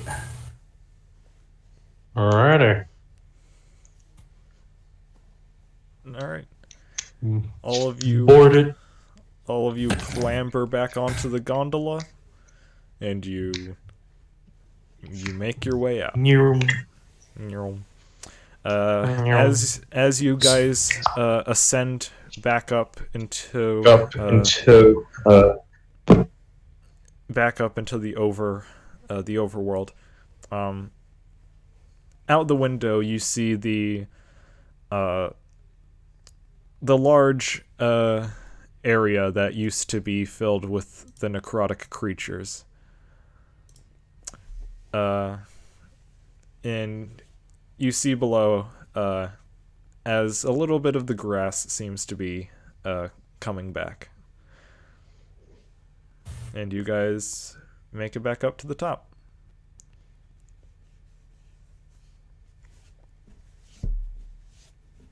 Huzzah! Huzzah! Alright. So, unless there's anything you guys want to do, we can just time skip to getting back into town. I think that would be smart. Fine town, like the pirate town? Yeah, the one that we started in. Or that we started this place in. So, like, where we left Marcus. Yeah. Yeah. There is one brief thing I would like to do. Thwargnak will motion towards Zavid and ask him, "Stranger, I have been meaning to ask. My fellow party members have informed me, but it'd be terribly rude if I didn't ask. What is your name?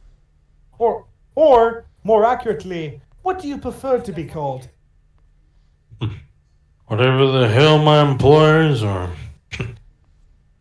friends, I guess, decide to call me. I don't have no unified title, friend. I'm called many things all across this place.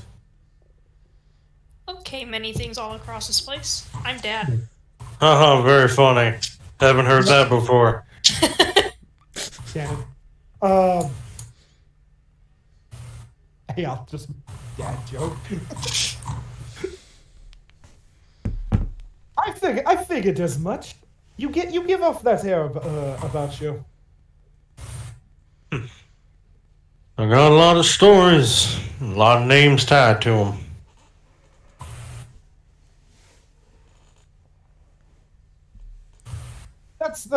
In a way, that was rather obvious the way you carry yourself.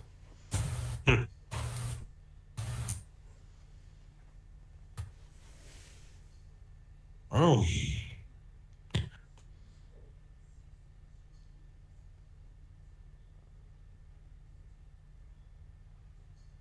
Okay, so you arrive in town. Alright, good. I didn't have any way to... I mean, I'll just let a conversation fall. I had nothing to say. Right. Morlock, out of this curiosity, as they're walking through town, looks to Zavid. Suddenly on her mind. Zavid, a question for you. Alright. What's the name of the village you took in that you burned to the ground and Liren belonged to?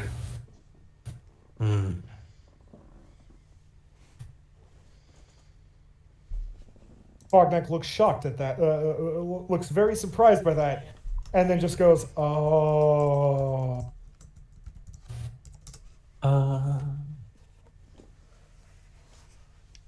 Give me a second, because I don't think I was ever actually was given its name.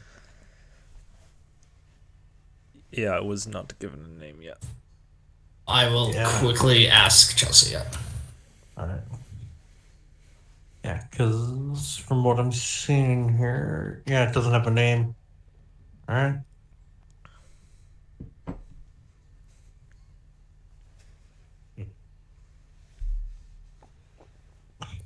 I mean, you could just give sort of like a description as of to where, like, the slums of an area near. Yeah, I mean, well, friend, I don't remember the name exactly. I don't usually bother remembering things that are gone. But it was a bit of a slums, at least the one that I operated in for that day.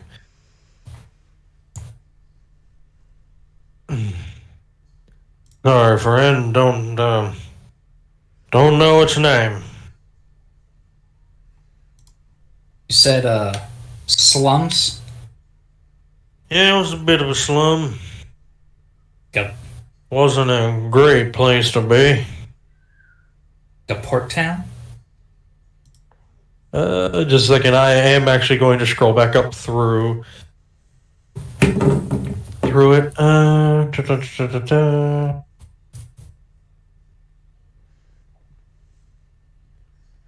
Okay, yeah, they just sent me this.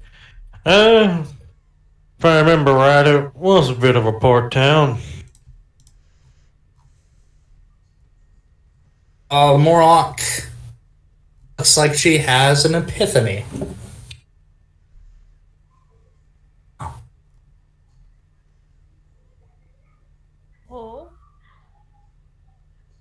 Oh. You got that I'm look sorry on your if face you're- that you recognize something. I'm sorry if you're picking up the screams of kids on my mic. I don't know what the fuck that is either. Thanks. Thank you for bringing this up because we weren't. Okay, good. Oh no. I'm just hearing kids laughing and kids screaming in the corridor outside my apartment. So, that's probably a haunting for the neighbors. Not gonna deal with that. Oh boy. Okay. Huh. Well, kids have stopped. They actually have stopped now. Okie dokie then. Gonna keep that door nice and locked. Wait. I'm gonna unlock it. No!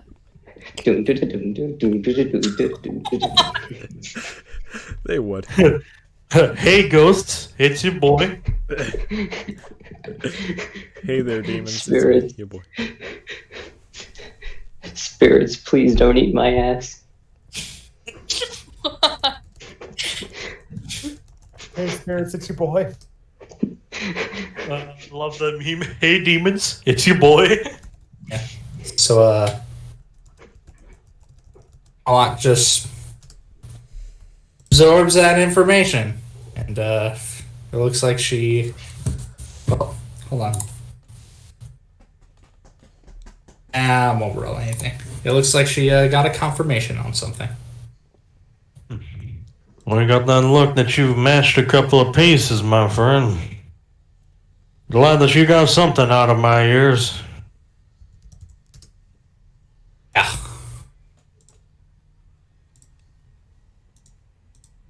Oh no. Good to hear. Well, that seemed to be a well of information for just about everybody here, it seems, so I guess if you want to hear more of my travels, go ahead and ask. I think that's all I need to know. Alrighty then.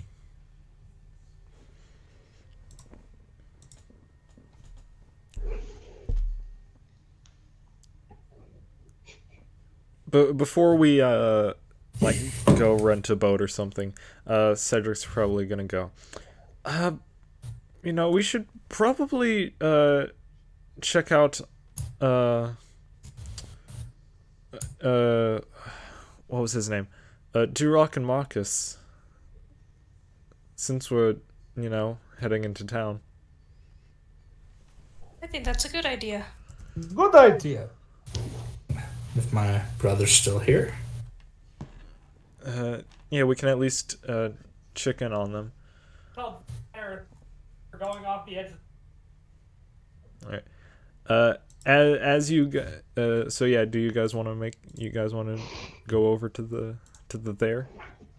We can make a quick trip. Yeah, we'll be following them. Sorry, I wasn't paying attention because of the thing that happened outside. There's a bear? Huh? Oh no. What? What? Does it I don't bear? think anyone said the word bear. Do you mean in real life, or are you asking if there's a bear? I'm asking if there's a bear. There is no bear. Okay, someone must have said bear with it then. I think we said there. Ah. Over there. Hey, you just want to hear bear. You're so Selective Oh yeah, hearing. let it Bears. go over bear. Did somebody just say bear? You just have selective hearing for specifically bears. Yep. Alright. So, if you head by the inn, you'd find Davari already had made their way there, while you guys weren't paying attention. And you see Durock speaking with him. Well, it's a good thing that you handled that thing down the caverns.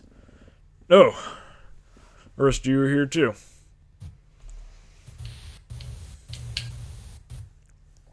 So, Davari here was just telling me about what happened down there.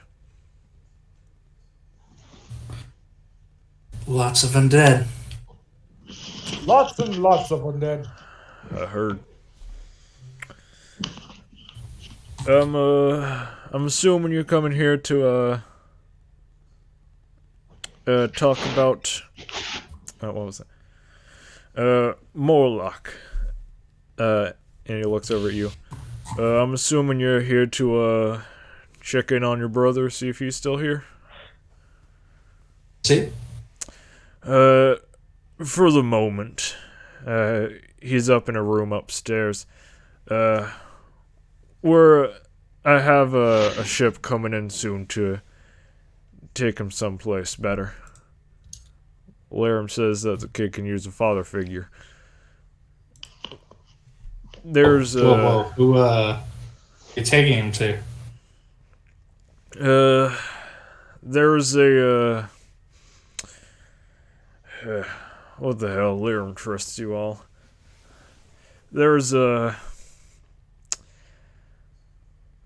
secret village, if you will, off in the off on the glacier island, off in the west, I think it was. Which one's east again? Hold on. West is to the left, right? Yes. Okay. Yeah, over in the east, the glacier island. There's a secret village there. They'll take care of him.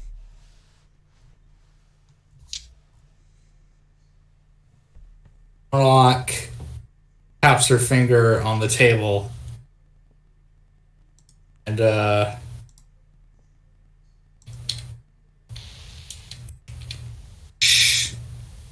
judging that plan. While you do that, Thwagnak will go up to her. You're forgetting something important. Yeah? What? Davari's gold. Oh, yeah. Been on a couple events. Davari, here. Morlock hands Davari the pouch of 1,200 gold pieces. Cut for helping kill the beholder and all the undead.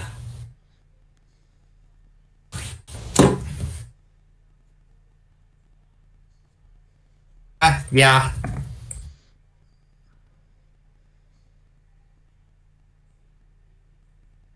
Yep.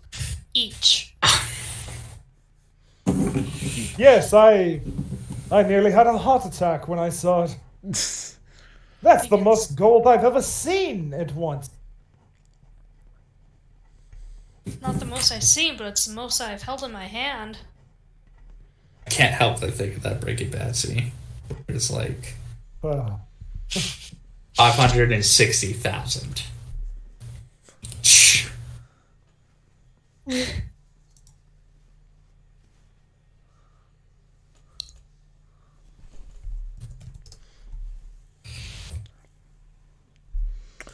So, secret village in the Glacier Island to the west.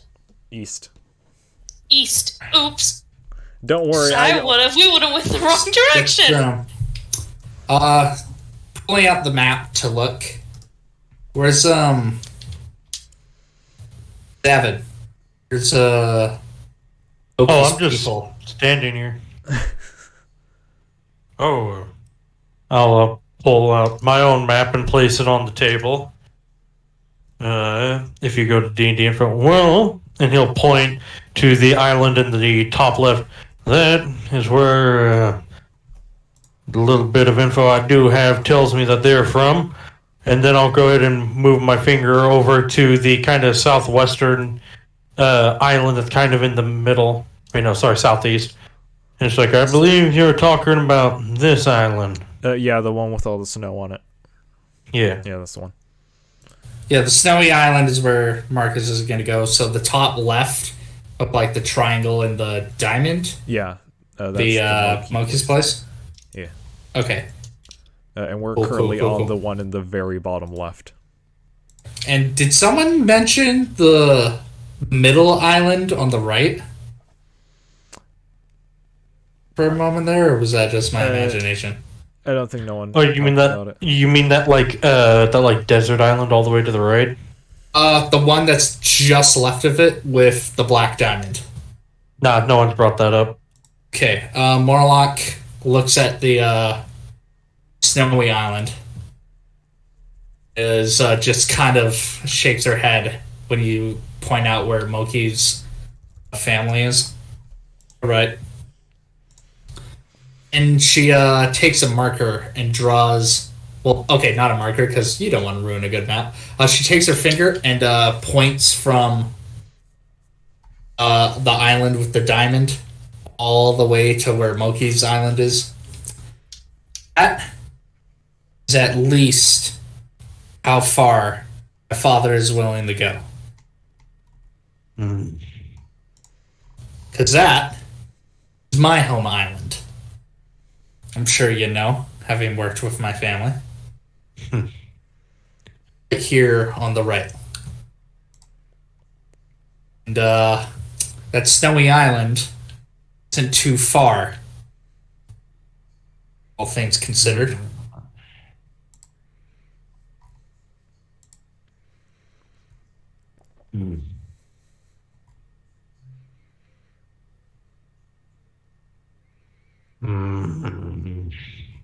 David looks disgruntled. If I'll be completely honest with you, Miss Morlock, your family never told me where they lived. I never worked with your father. They didn't want me to know where they lived. Alright, well. You know where my brothers, you killed them, were working out of?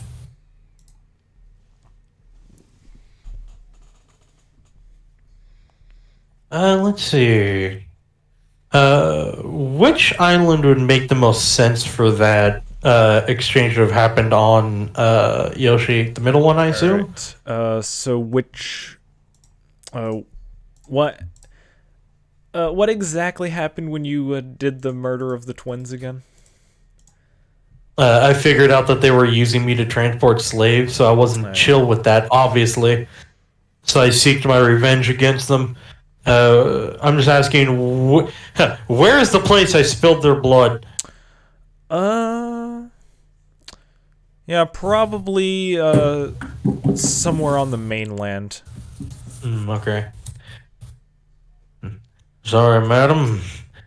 I spilt their brains on the mainland. All right.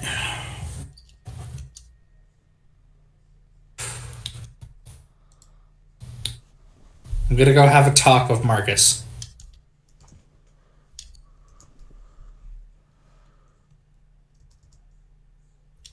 Alright. If you're looking for Marcus, he should be, third room to the right.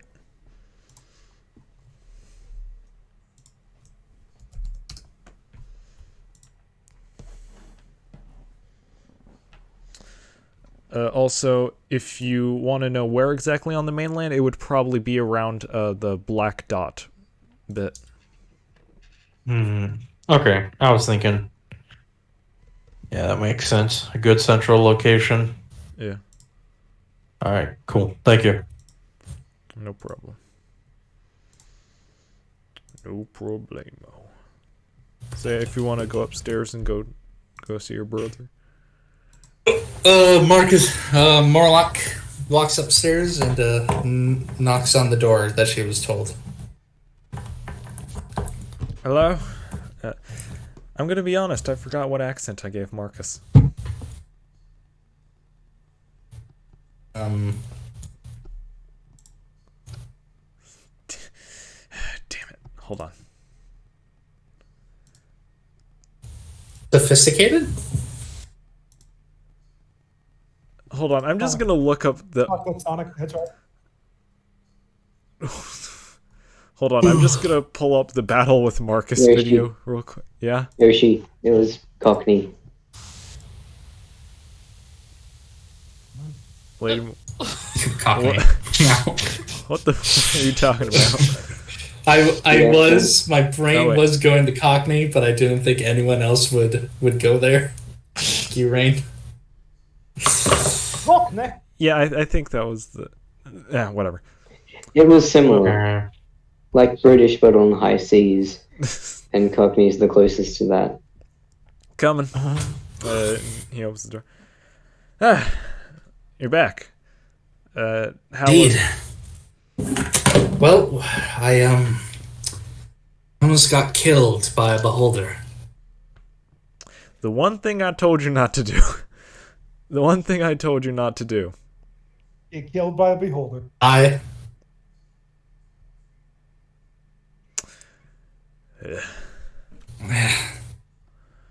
Surprising of all people, it was Monkey who saved me. Really? Little squirt that damn near burned my face off? She just likes Lady Kineley's more. Yeah, sure, that's what it is.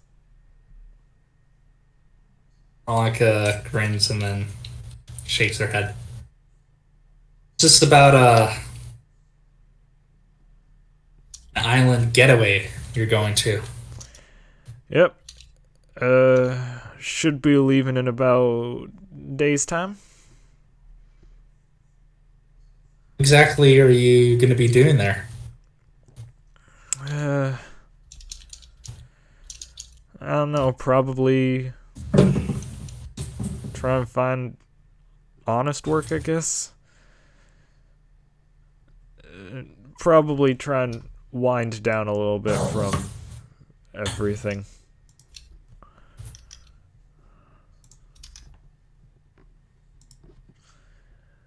Well, if it's such a secret place, what kind of work are you going to find out there? I don't know, I reckon help out around the village. Reckon there's probably some sort of farming or something that I can do there if it's secret. Could probably, I don't know.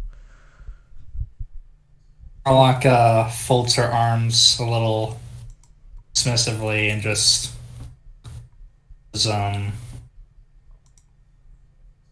you've probably know more about Dad's range in the Navy than me.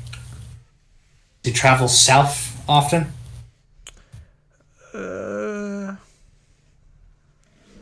Not really. Marcus, the island is less than a day's trip away from home. Yeah, well,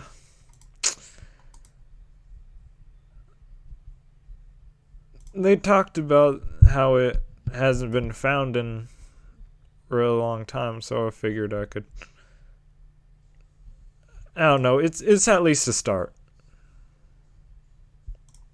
I can at least go there and get my bearings. All right.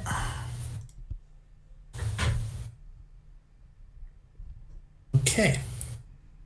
Yeah. Slowly nods. You gonna be safe? I should be. Keep out of trouble? As much as I can.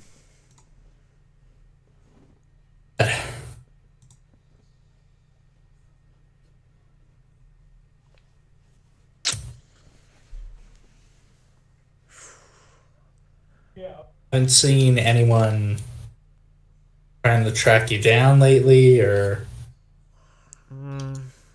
Not really. asking about you? Duroc told me to try and keep a bit of a low profile, so I've really only been here.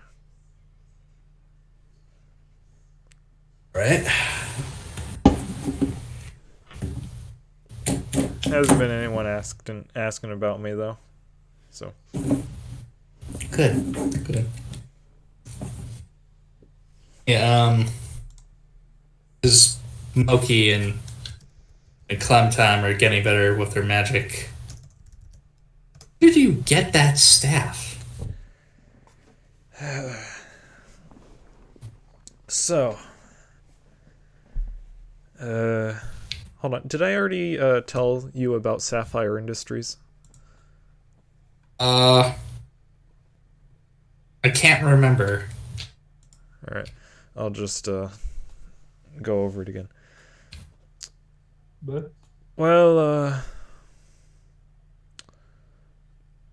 there was this company, Sapphire Industries. They essentially they offered for me to test out the staff. In return, I would, have its power or whatever. I would be able to use it.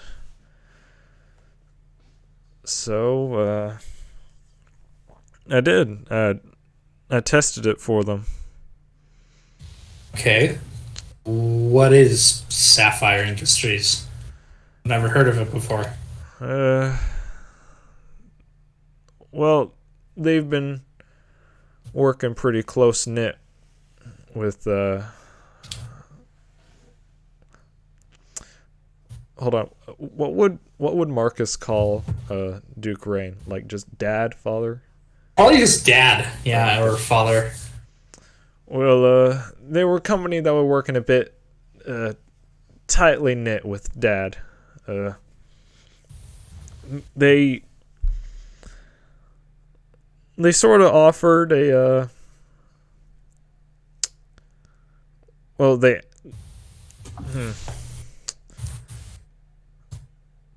I don't remember the exact circumstances with how I got into it, but they offered for me to, I guess, be their guinea pig to see how a person could handle it.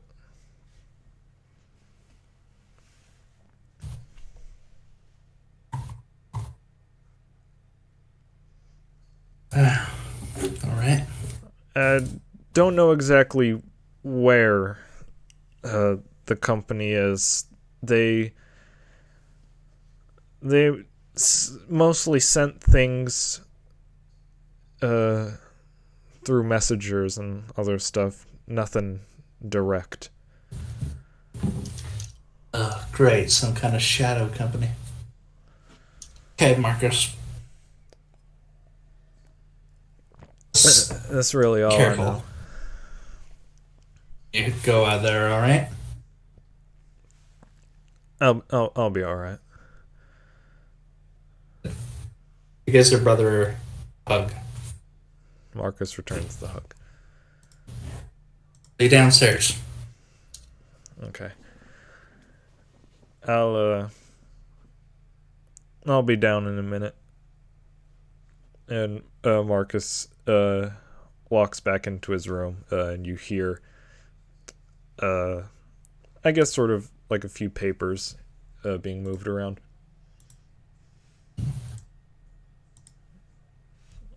All right. Do you go back downstairs? She does. Actually.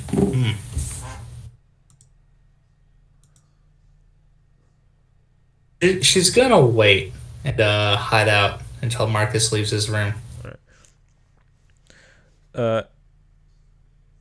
After a few moments, Marcus comes back out. Sorry, I just needed to organize a little bit. Yeah, of course. Just gonna use the bathroom. Go chat with the others. They're actually interested about you. All right. You guys see Marcus walk downstairs. Hi. And now that he's gone and downstairs, she wants to sneak into his room. That's what you. Just a second, real quick. Sorry, Yoshi. I'm messaging you about some things because this is rather important. Nah, it's cool. Don't worry. So, real quick before I continue this.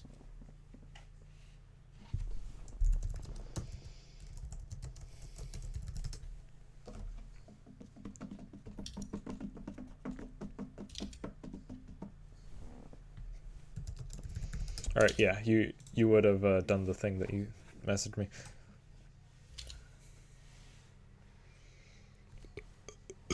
Sorry.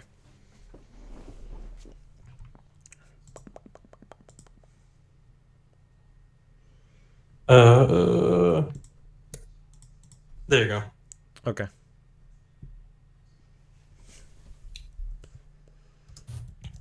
All right. Morlock, as you walk into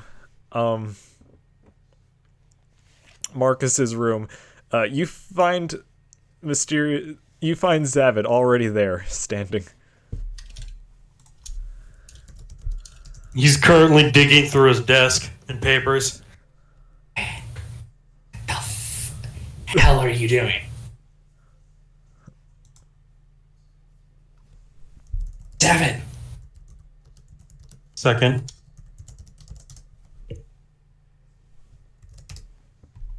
Okay.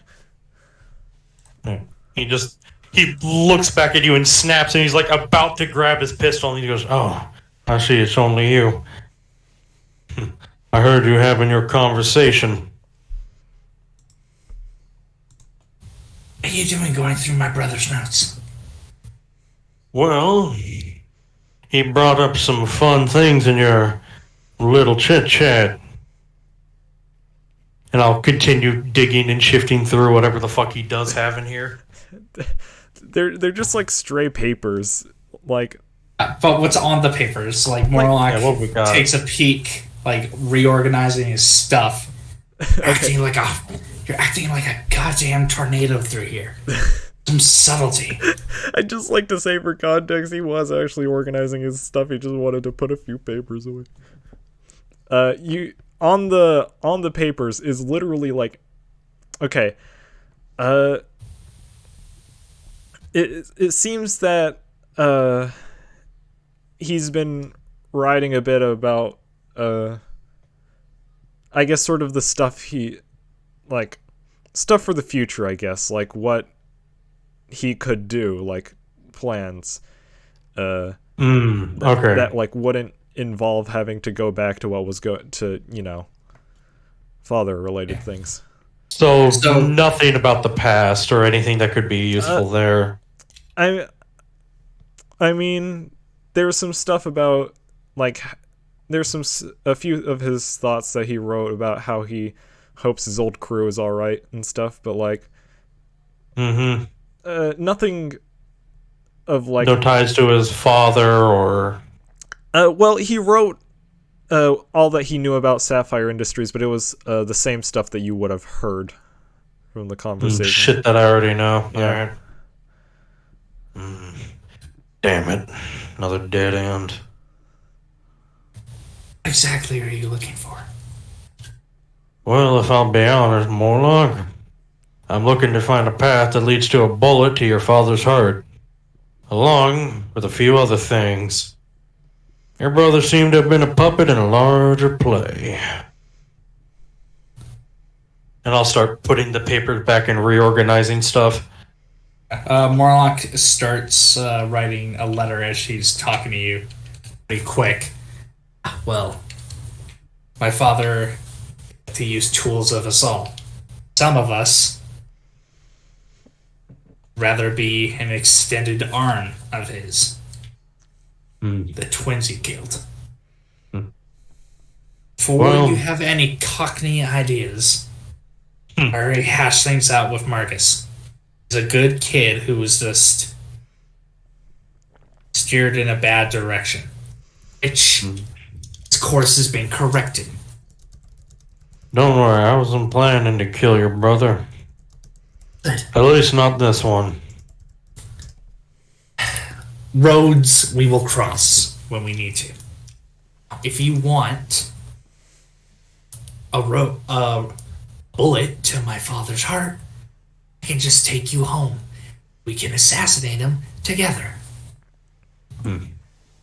I usually don't work with someone, but could be fun. And he puts out a hand. She shakes his hand. He grasps it firmly. Alrighty then. Enough of this pussyfooting around. And I will leave the room. Alright. Morlock tucks the letter into Marcus's notes. Okay. So I'm assuming the rest of the party would be downstairs. So the rest of you who are downstairs would see Marcus come down. It seems that most of the more intense burn stuff has healed mostly, but it's still, scarred. He's definitely doing better though. Hi. I wanted to apologize for the whole boat thing.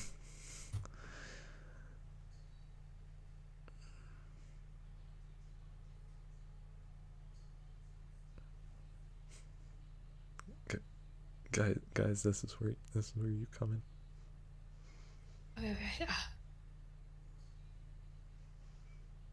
Can we? Sorry, I was messaging. What's happening? Marcus came downstairs and said that they wanted to apologize for the boat thing, for what happened on the boat. Oh, Marcus. Continue. I guess.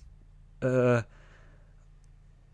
know that it's not. This is hard to do. I know that it's not exactly the best, but I'm sorry for trying to take over your boat. I'm sorry for attacking all of you.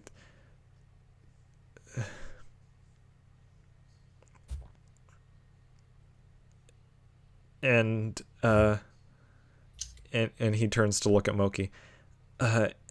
And I'm sorry about what our family did to you.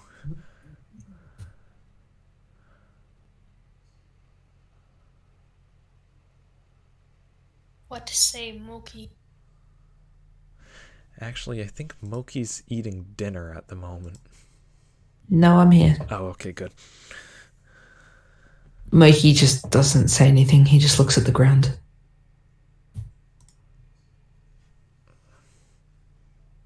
I understand if you don't want to talk about it. I just thought I should let you know.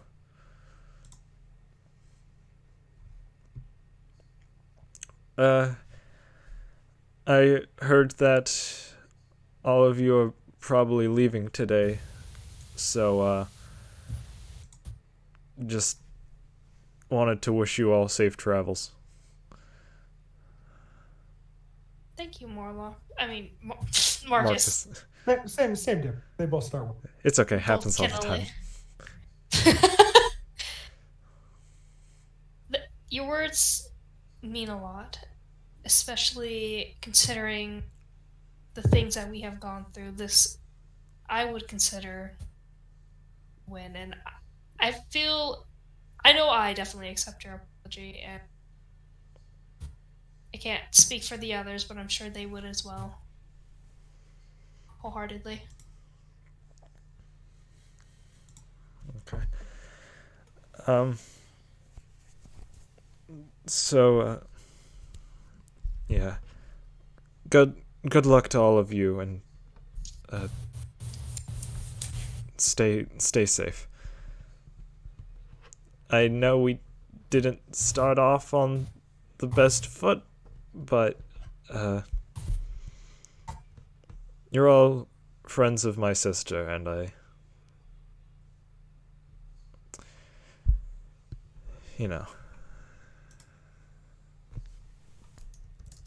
The same sentiment could be sent back to you.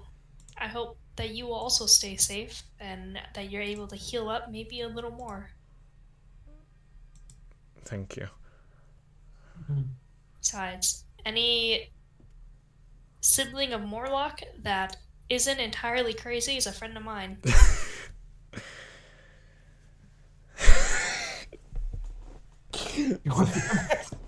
Sorry.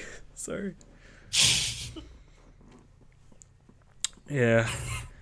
I had She wants the right thing. I'd maybe recommend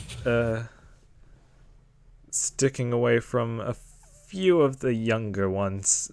They didn't really have any good father figures.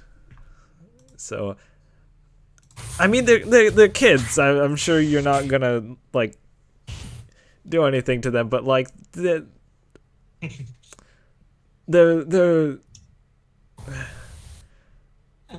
mean. Rated E for everyone. Sorry, please continue.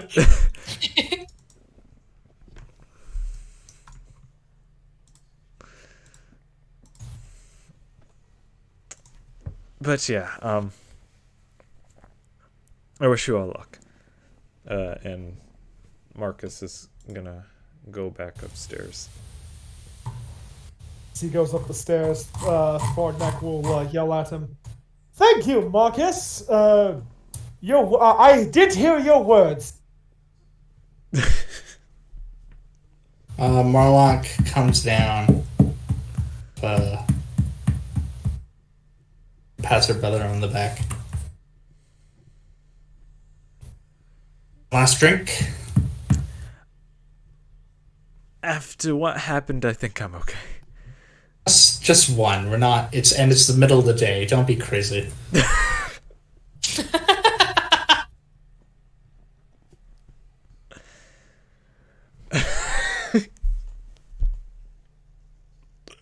I don't know how to politely decline this. Yo, just say no. I will have a virgin pina colada, and that's it. Great. I'm gonna have an orange juice. Drink doesn't always mean alcohol, friends. Hard orange Yeah. juice. Maybe I just want a glass of water. Mike's hard lemonade. How about just Mike's lemonade? Hey, I got this lemonade from the little boy Mikey down the street. I'm gonna go to bed. But pass out. Alright. Yeah, I'm pretty tired as well. Good night. Alright, good night. Good night. Gute Nacht.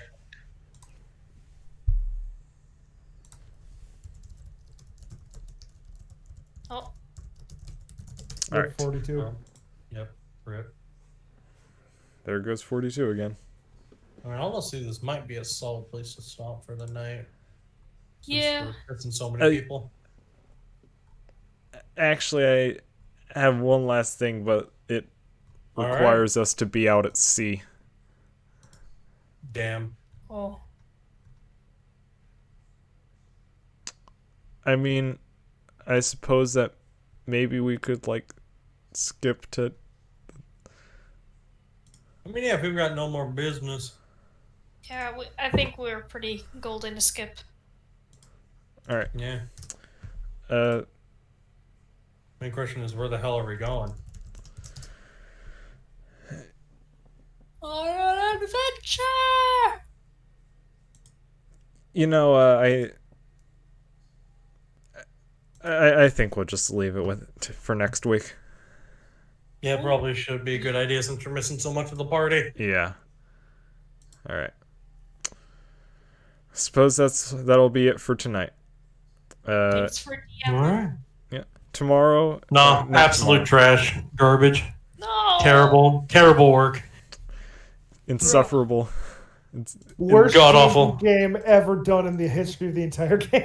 I hated it, and I regret meeting you. I have tainted the entire game of Dungeons and Dragons for years to come. Sorry, Caleb doesn't want to play D&D anymore just because of how terrible this game was.